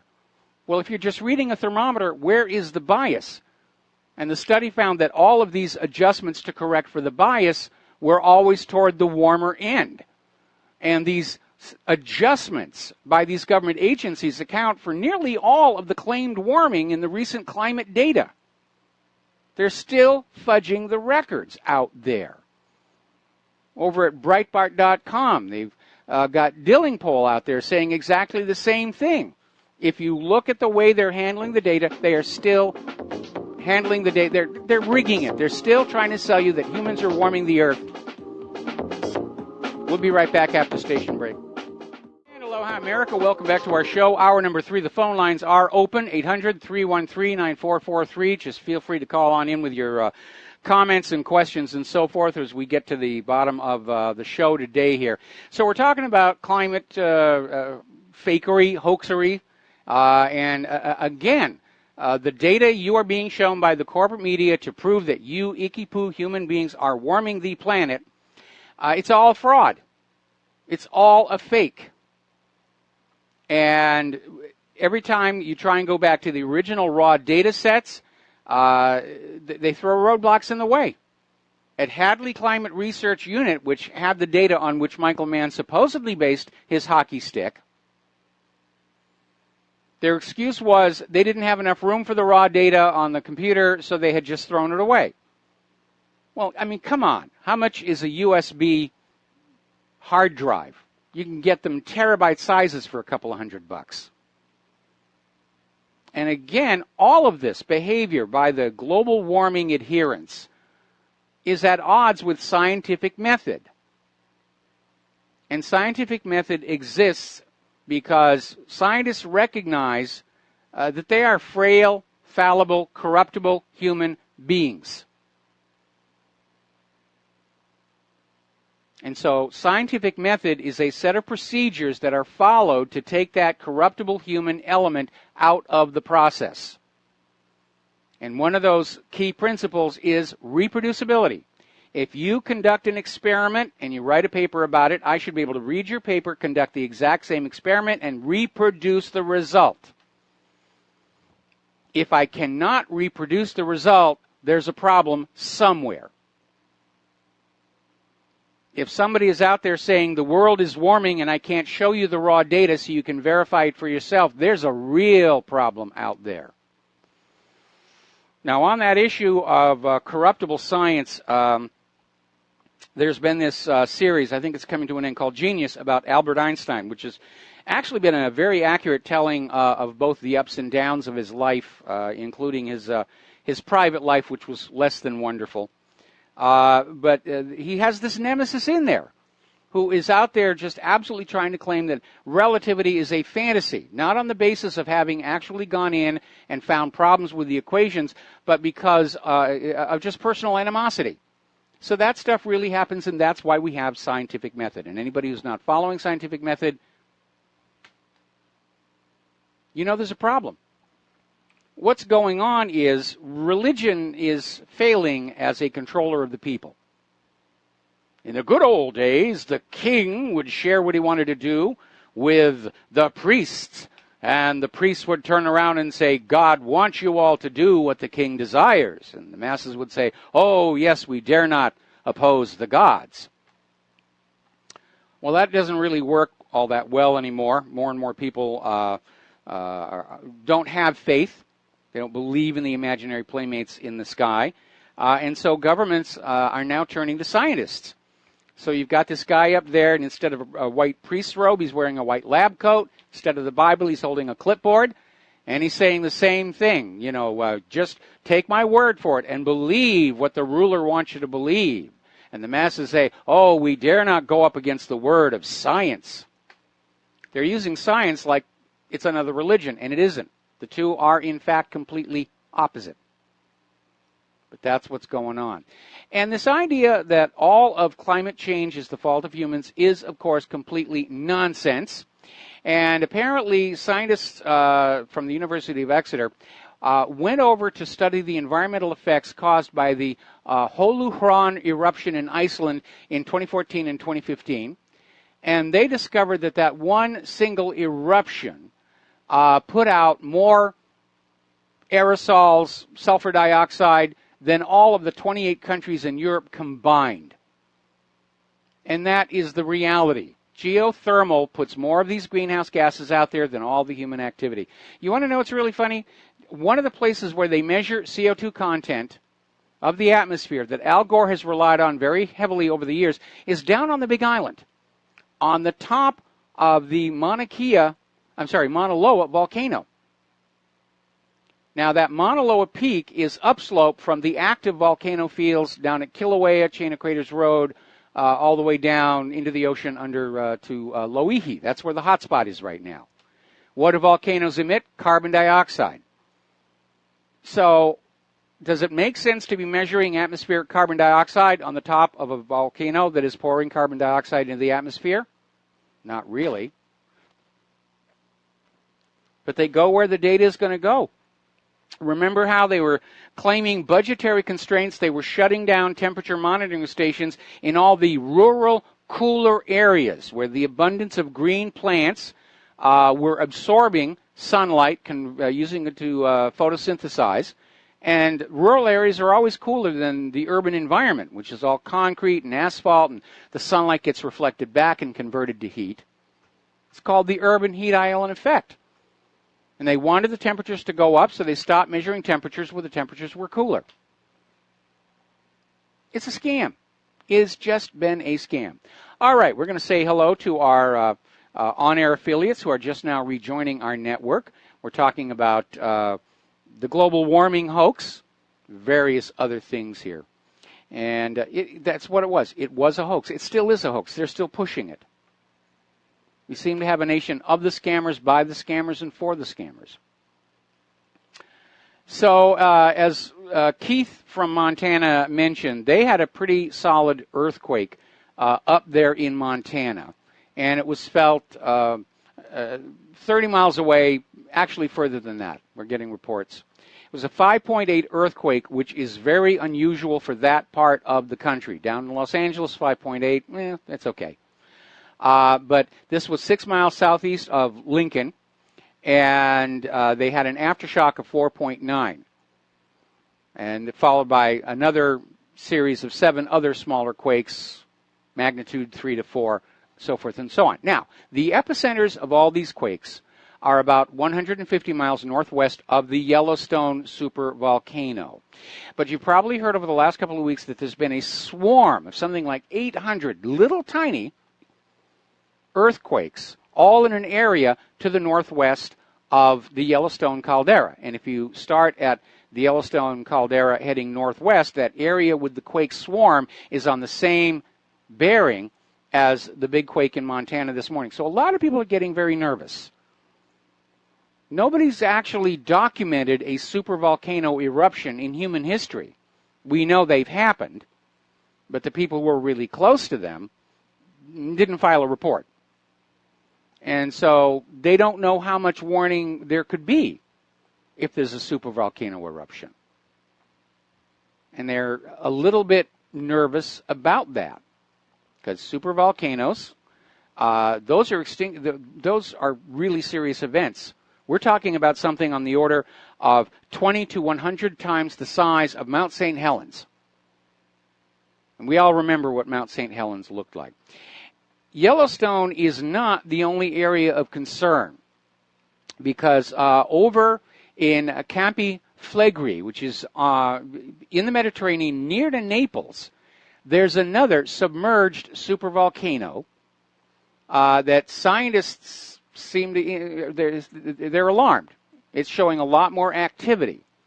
And apparently it last erupted in 1538, although that was a minor eruption only lasting for 8 days. But when it first blew up 39,000 years ago, it threw lava and rocks literally hundreds of kilometers away from what was the most violent eruption in the past 200,000 years in Europe. Some of these supervolcanoes are amazing. Yellowstone appears to be the largest, but there are others around the Earth. There's Toba over there in the Western Pacific. And one characteristic of a supervolcano is it doesn't leave a cone behind it. That's why it took so long to figure out what was going on. If you have a cone left behind, that's a small volcano. The supervolcanoes are explosive, and they literally blast out a hole in the ground into which dirt will fill back in, or water. There's the islands of Santorini in the Mediterranean which are thought to be the remains of a massive volcanic eruption, which may have actually led to the story of the Great Plagues of Egypt, when you look at what comes out of a volcano and what it can do. So they're worried about this one over there in Naples. And it's kind of amazing to hear Al Gore and all of his people go on and on about plastic bags and tin cans while they're oblivious to what the planet Earth itself is really capable of doing when it lets go. Okay, we're going to take a phone call. Tom in Florida, aloha. Welcome to the show. What's on your mind? Good day, Michael. Yeah, I was just watching the news, and a very great speech that Donald Trump gave about Europe, and he's telling the European countries that they got to keep their culture at all costs. So I think that was a great plus for the world. But what I do want to talk about what's going on with these Democrats trying to pump up Puerto Rico to be a state, and so they'll have more, electoral votes for the Democrat Party. I think the Republicans do that, they're committing suicide. And I do believe this DACA has to end, and there should be no sanctuary at all against the federal government, Michael. And Trump's got to put his foot down and say, nope, can't have this. I absolutely agree. So I mean, all these people with sanctuary cities and assisting the illegal immigrants, they're already in violation of Title VIII. These people should be arrested, removed from office, and thrown into jail. And now that the globalists are backing off on the open borders thing, I'm hoping that some of these people in the U.S. will back off. But again, they're using the illegal immigrants to rig the elections. Don't forget that video that came on out just a day ago, where not only were millions of illegal immigrants being registered across America, they were actually being paid to vote for Hillary Clinton. Not a lot, but a little bit. Well, Michael, you're absolutely right. But listen, also, Donald Trump did win the popular vote because they're already talking now. These states are not getting to the real truth about the election. And Donald Trump did win the popular vote. And, when that really hit, how come the news, CNN, all these communist news networks are never going to tell you that, you Bolsheviks? Because their modus operandi is to destroy the white power structure in this country. That's all there is to it. I don't care what anybody says. That's what I feel. That's what I know. That's exactly what's going on in this country. They're trying to wipe out the white European power base, and that's what they're doing in Europe, and they're doing it here.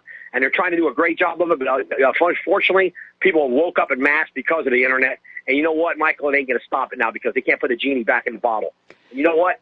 As far as this goes with Trump doing over in Europe, he's going to expose the whole truth. And I believe Putin, who he is going to help him. Because Putin, if you want to know, Michael, is a nationalist. Very nationalistic, Putin. Oh, yeah, that's... And right there, yes, and Putin is very wealthy, too. Like, he's actually wealthier than Trump, I believe. And Putin is going to go along with Trump, and he's going to expose a lot of this stuff. I believe it's already happening. I believe with they're talking now, there's 1 million people in these sanctuary cities that are going to try to become turned voters so they can vote in the 2018 election. That's exactly what they're trying to do, turn 1 million of these illegals, give them sanctuary, and then somehow rig the system where they can turn them into voters, and they're all 99% of them are going to vote Democrat. This is all about the vote, Michael. It's nothing. This whole thing is a conspiracy of biblical proportion as far as all these illegals coming here. They're not coming here to compliment, Michael. They're coming to eat the lunch, take the jobs, and guess what? You want to take your government back? You tell a lot of white Americans to go back and get jobs in the federal government. That's how you take your government back. You put them to work in the federal government, Michael. Yeah, but unfortunately... You hire them in the county jobs, you hire them in the federal government, the state jobs, you put white Americans back to work. Michael, there's like you're saying a long time ago, I remember you said it, there's almost 50 million white Americans not working in this country. They gave up. They felt beat down. They just quit because they felt their government betrayed them. So, now that this is being exposed by Trump, there's no putting the genie back in the bottle. There's no way. It's all exposed. And the Communist News Network, the CBS broadcasting, Communist Broadcasting System, and all these fake news outlets, they're all been exposed. Now, the thing is, where we're getting beat down, Michael, is on these college campuses by a bunch of lily whites who don't have, like I said, never had a callus on their hand. You got a lot of white American kids, young adults that never had hard knocks. They never knew what was to live on peanut butter and jelly sandwiches. They've always been here, free, everything's free. And until they have an awakening, they're going to be kind of liberal. You're like a hippie, like the hippies back in the 60s, So I just, what I've seen in Trump's speech today, Michael, I hope you get the chance to see it. He gave a heck of a speech. I just listened about 15 minutes of it. It was really good. And he's talking about Europeans got to keep their culture because they're invading it with the Muslims. Let's not let's not kid ourselves, Michael. This is all by design by guys like Soros, the Zog agents, Michael. That's all I can tell you. This is Zog agents. Well, the problem with wanting to get more white people back into the federal government is the federal government does impose race-based quota hiring. And that, of course, it's still racism. It's just racism in reverse. As far as it's affirmative action, Michael. It's affirmative action. That's exactly what it is. Affirmative action. Okay, Tom. That's my opinion. Tom, calm down. Calm down. Okay, let me get in here a little bit. I'm sorry. The issue with the illegal elections, when somebody asks to see your ID to drive a car, nobody screams racism. If you have to show your ID to buy alcohol, nobody screams racism. There are so many areas of activity in the country where you're required to show your ID, and nobody screams you're being a racist when you ask to see the ID, except when it's for voting. And then all of a sudden they scream, it's racism. You're disenfranchising voters. No, we just want to make sure they're legally qualified to vote by being a citizen who's supposed to be here. The only racism aspect is if they're illegal immigrants from Central and South America, in which case they're not supposed to be voting anyway. Correct. Michael, did you see the statistics in Chicago over the weekend? Oh, I sure did. Maybe you can talk about that a little bit after I hang up, but yeah, that's unbelievable what's going on in Chicago. And they have some of the strictest gun laws in the United States, if not the strictest. And you got that Rahm Emanuel, and that you got these guys like Rahm Emanuel and Podesta and all these I don't know what you call them, Wiccans. I don't know what they are. It's unbelievable what's going on in our cities, and it's just amazing what's happening in the United States. But you know what? Trump saved the day. I believe it. What the speech he gave today, okay, you're starting to break up here. Okay, Tom, thank you very much. We're going to let you go. We already did cover the shooting statistics up there in Chicago, and it's a reminder: when law-abiding citizens are allowed to be armed, crime goes down. Every single study on the link between crime and an armed populace shows the same thing. An armed society is much safer than a disarmed society. Chicago proves that. All right, we're going to go to Sherry in Texas. Aloha, Sherry. Welcome to the show. What's on your mind? Hi, Mike. Yeah, two things. There's people that think that the Bible is referencing a Third World War by different passages and this and that. But there's other people who think that that is referring to, instead, a worldwide event like a supervolcano, that the big worldwide event will actually be a Mother Nature type event. That's one thing I wanted to point out. They don't all think it's going to be for a war, like this country against that country, but more like an event. I've heard it said both ways, so I'm just going to throw that in there. Also, you talk about a lot of things about science. You're talking about the science of mass and form. I just want to point out, too, that there's a science of energy, which is physics, and there's a quantum physicist named David Bohm, B-O-H-M, and you can Google him, DuckDuckGo him, and look him up and everything if you want to. And he believes that we live in a non-local reality and our minds are not separate from the world, and this is sort of an Easter type religious belief. But he provided a holographic model of the universe, and a lot of other physicists use that model to test their theories and things like that. So there's a whole other science there, which is the science of energy, or chi, or ch. Well, it's okay. You're kind of. But I'm not going to go there. Yeah, I would appreciate you not doing that, because you're pulling a bunch of buzzwords from what are very disparate disciplines. And yes, the science of energy is physics, and to a physicist, matter and energy are simply two aspects of the same exact stuff. And when you get into the world of quantum mechanics, and that's something that I'm just barely scratching the surface on right now, and it's a lot of fun. Yeah. But again, it is fun. You have to be very careful that there are scientists out there who are also religious, and they try and justify their religion by claiming their science proves it, and then you're getting into a very intellectually dishonest area. Yeah. Science is what can be reproduced and demonstrated repeatedly, not just a feeling on the part of the scientist. Sherry, we're going to to let you It go. is. We got to get a commercial break here. Then we got more phone calls waiting after the commercial break. And aloha, America. Welcome back to our show here. And we're going to go back to the phones. Holly in Missouri. Aloha. Welcome to the show. What's on your mind? Hi. I just wanted to mention baby Charlie. This particular story is killing me because although it's in Britain, we sort of have we have the sword of Damocles hanging over us with our government health care, and that our government enjoys playing war games so much. And I realize what I'm saying is a total fallacy, but somebody needs to bust that baby out of the hospital, because I don't think we can have technocrats decreeing who will live and who will die. And I think if it's allowed anywhere, it's going to spread like wildfire. Okay, I have to admit, I'm not up on the story of baby Charlie. Just give us a brief précis. What's going on here? Basically, I didn't do a deep research, but he was born and he has a rare condition. And the parents in Britain, I don't know how they got the money. They probably crowdfunded it. And they have money to take him to America for an experimental treatment, and they were denied.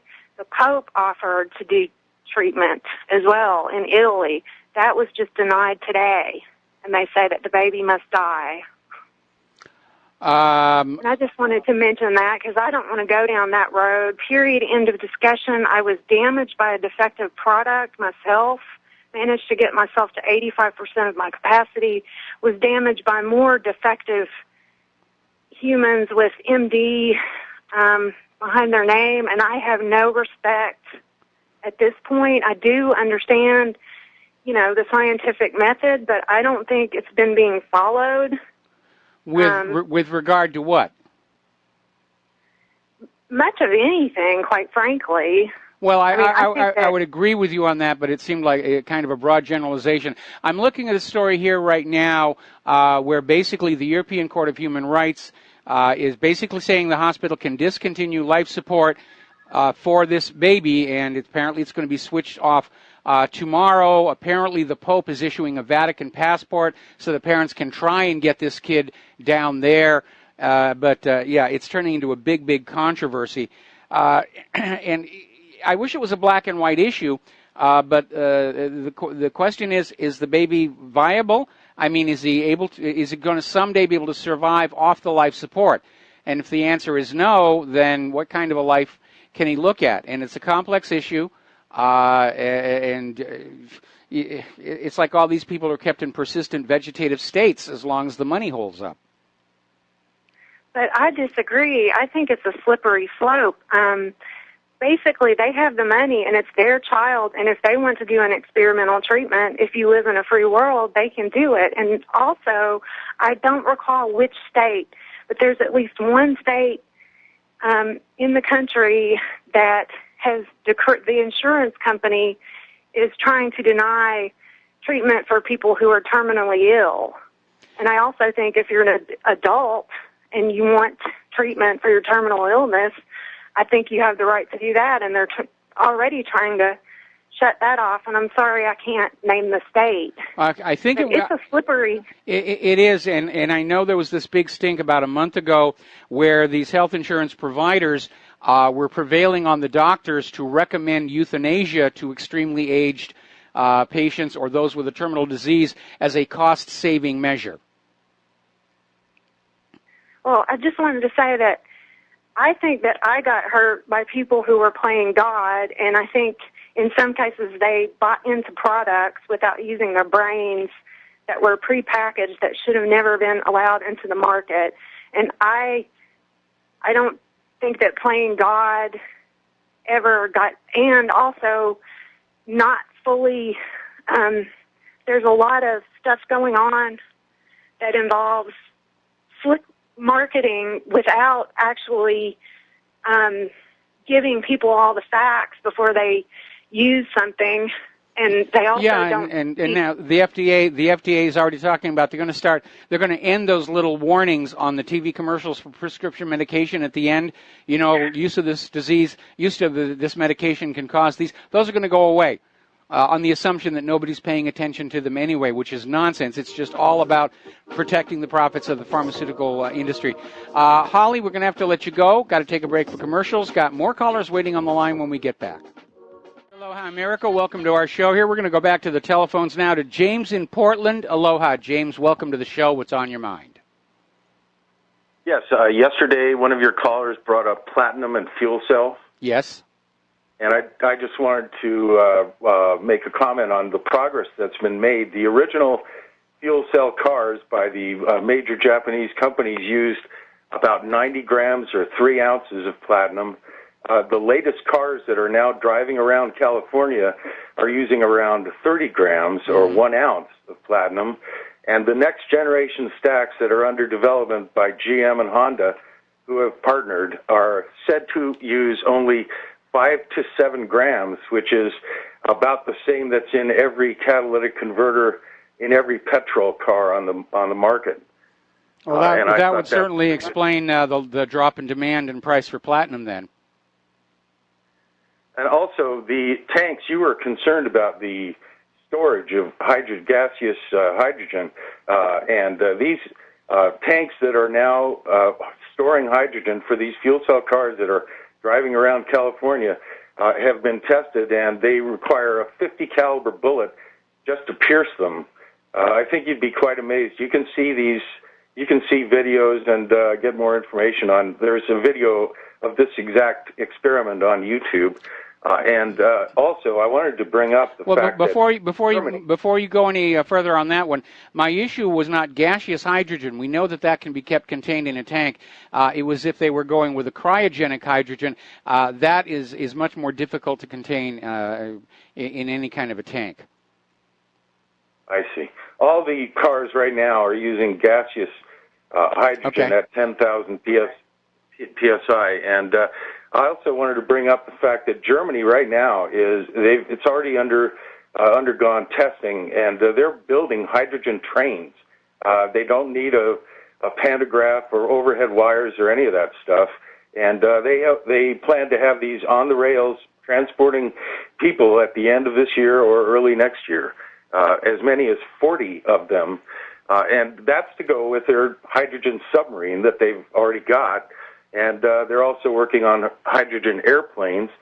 And another application for this technology is drones. And hydrogen drones, you don't have the weight of the lithium batteries, and you can stuff the frame with the actual fuel. And the hydrogen, as you well know, is buoyant, so you get the double advantage of the more fuel you have in the drone itself, the lighter it is. And no, that's a fallacy, because if the hydrogen is being held under pressure, then its density is going to go up. I mean, if the hydrogen were the same pressure as the outside atmosphere, that would be true. But if you're under 10,000 psi pressure, then I imagine you're going to have a very high dense amount of hydrogen. It's going to be heavier than air at that point. Well, these drones the drones that I'm speaking of are under 5,000. I'm not aware of any under 10 yet, but in any event, I hear what you're saying. But these hydrogen drones are getting 4 hours plus of uptime, which beats the current lithium battery drones by a magnitude. So that's the future. And I was wondering, just one last thing, right down there on Cook Street in Honolulu, one of the best hydrogen advocates and most knowledgeable hydrogen advocates in the world, his name is Stan Osserman. He works for the Hawaii Center for Advanced Transportation Technologies. And I'm sure that he would love to talk to you and your listeners about this and the incredible things that are going on every day with this hydrogen tech. It's really astounding what is happening. And I'll have to pay a visit to the man here. I have one question right now. Right now, there are so few hydrogen cars, hydrogen trains, and so forth. unlike automobiles that are fueled on gasoline, where we have a huge infrastructure of pipes and refineries, if we start really developing hydrogen technology, which I think would be a really good idea, at some point we have to ask the question, where is all the hydrogen going to come from, and what is going to be the cost to produce it compared to the current petroleum-based technology? Well, there's a company in Utah, and I'm not sure if you'd like me to mention the name or not, but if anyone just Googles hydrogen truck, there's a company in Utah that is building right now. They've got a prototype, and they introduced it last December. And it's a hydrogen Class 8 semi-truck, and that's enough. That's pretty good right there. But what this company plans to do is to build 375 solar-powered hydrogen stations across the United States and southern Canada. And they calculate that they will be able to sell this solar hydrogen produced, the solar-produced hydrogen at $3.50 a kilogram. And this takes us back to sub-$1 gas, because hydrogen is about twice as efficient when you're using it for transportation like that in a fuel cell. And so we're looking at, if this company is successful, and if, you know, like I say, you can find more information if you don't want me to mention the name by just Googling hydrogen truck. It's made a big news, and if they can do this, this will be the biggest thing to ever happen to transportation, and it's all domestically produced. These stations, because once you paid for the panels and the equipment, the electricity is then free. And by the way, just in the last couple of weeks... Hold it before you leap on here. The electricity is not, or rather the hydrogen is not free, and the electricity is not free because there's going to be maintenance on these. And the other problem I foresee is that if, for example, half of all the cars and trucks in the United States were converted to hydrogen, just off the top of my head, I see a problem of literally running out of room for these solar-powered hydrogen-producing stations. Well, they've done, on the website, if people find it, they've done the calculations, and they're ready to announce the location of the first 8 stations here in the next month or so. All right. And so...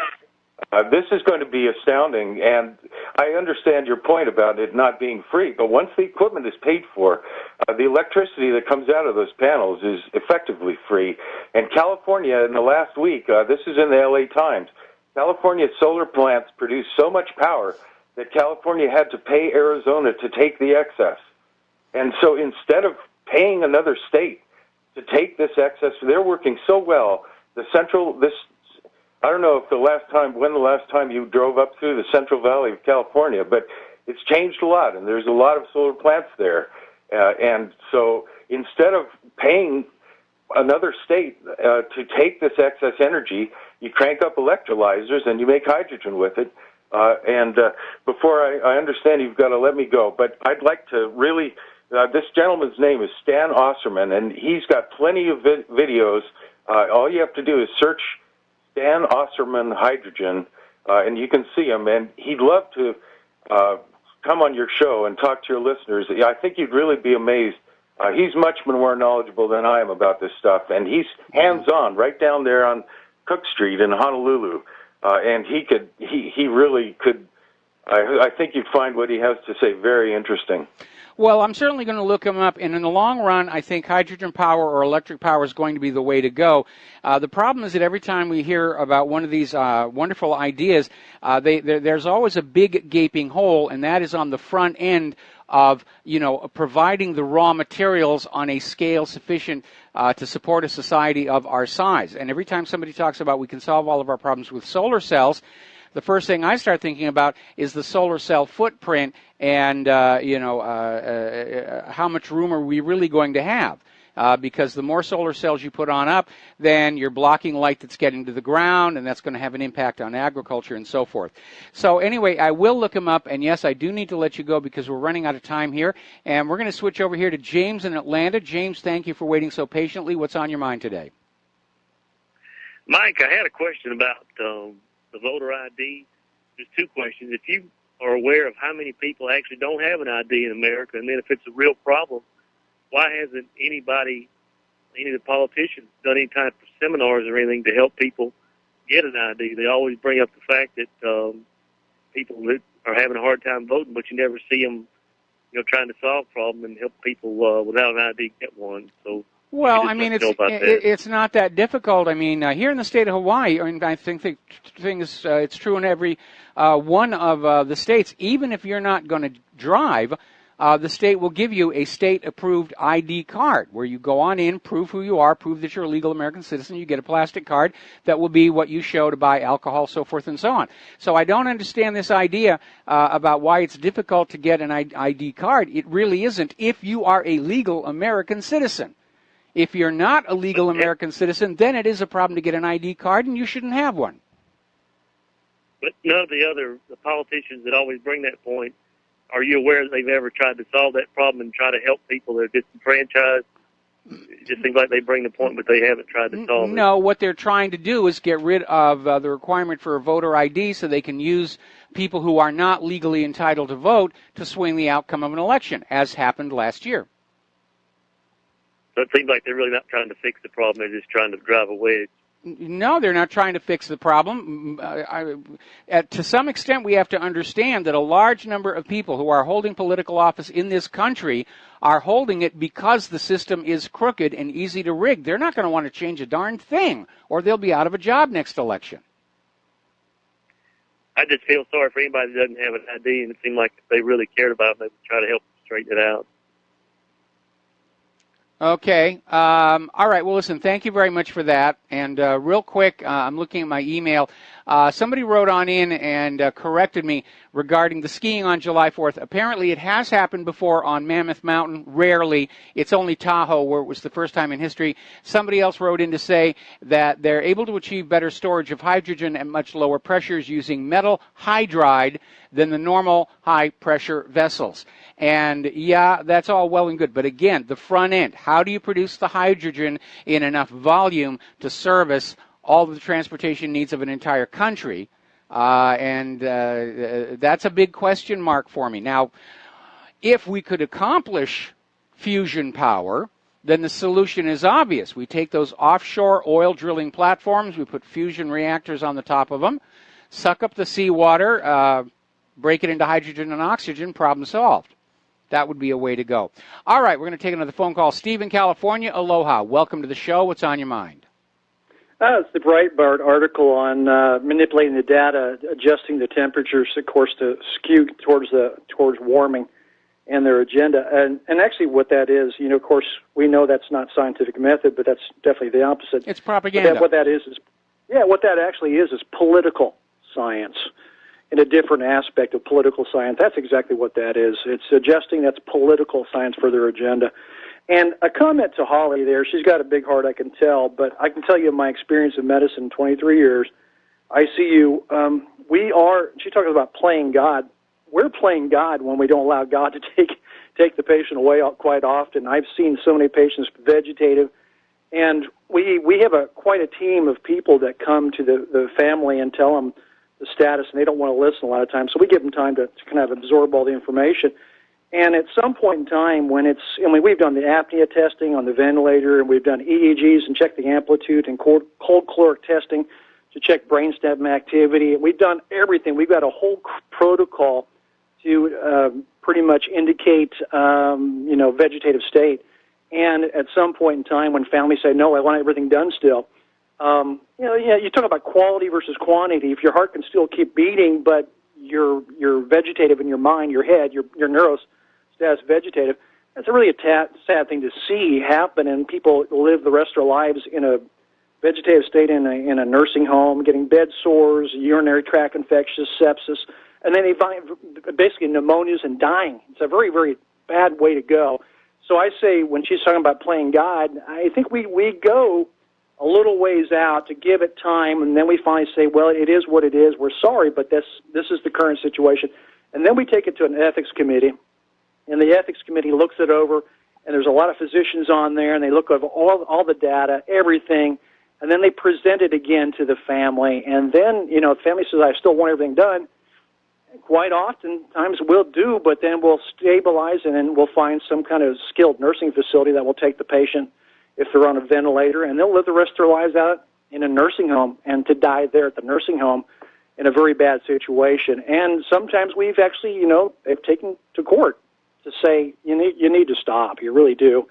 And it's sad, like I said, to see a person. Yeah, but in this particular case, Holly's concern was that the British medical establishment didn't seem to go through all of that. They just arbitrarily said this kid's life isn't worth anything, and we're going to pull the life support off. And the other issue that I raised, of course, was the recent story about how health insurance providers in the United States are encouraging doctors to convince terminally ill and very old patients to just accept euthanasia in order to save the health insurance companies money.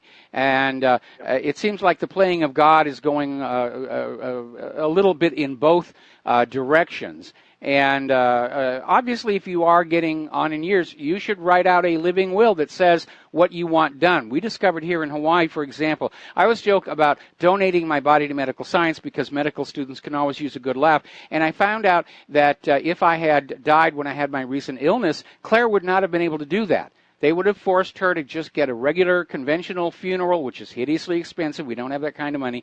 And so you have to literally write out that document ahead of time and sign it and get it notarized saying, yeah, when I am dead, just ship me off.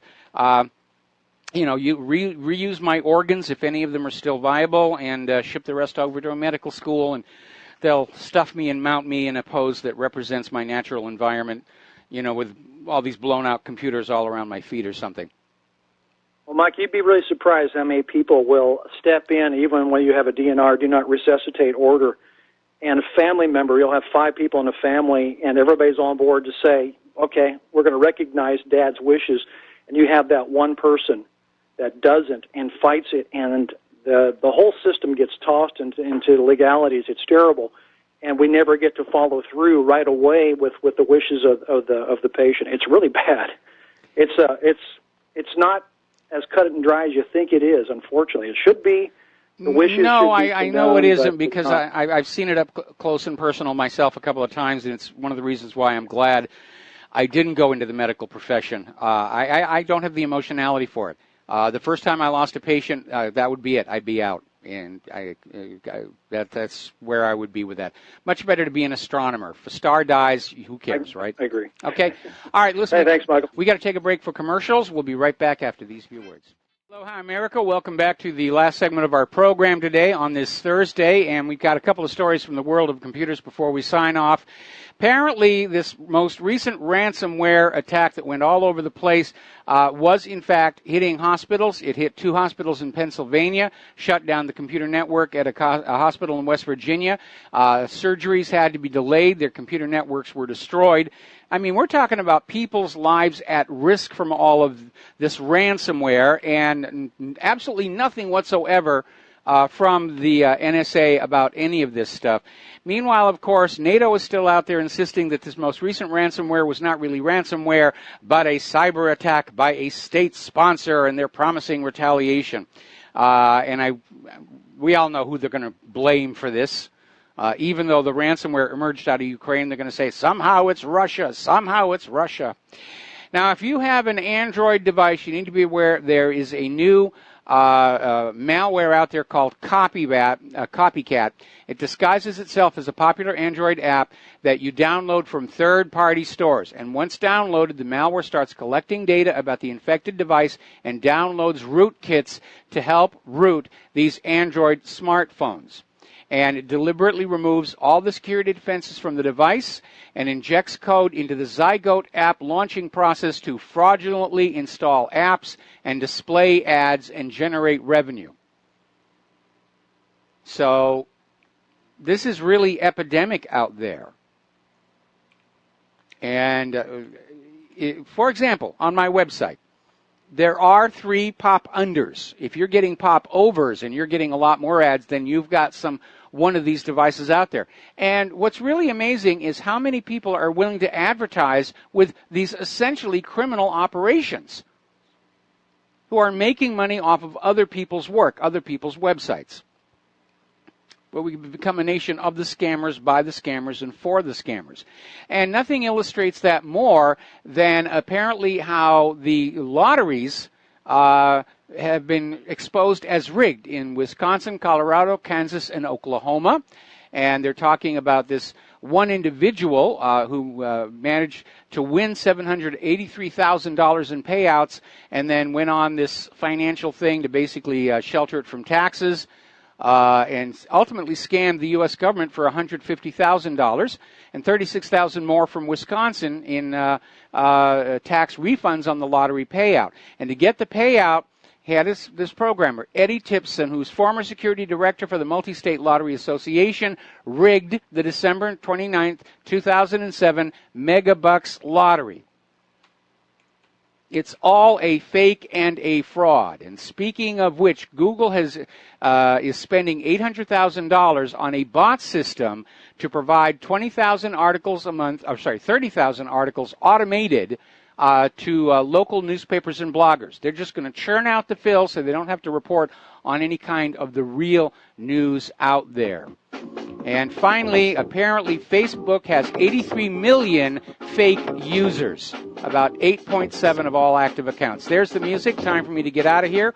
We'll be back tomorrow here on Republic Broadcasting, Friday. Not sure yet if the lovely Lady Claire will be able to join us or not. We'll fill you in at the start of the show tomorrow. Take what you learn here, share it with everybody that you know. We'll talk to you tomorrow. Aloha, America.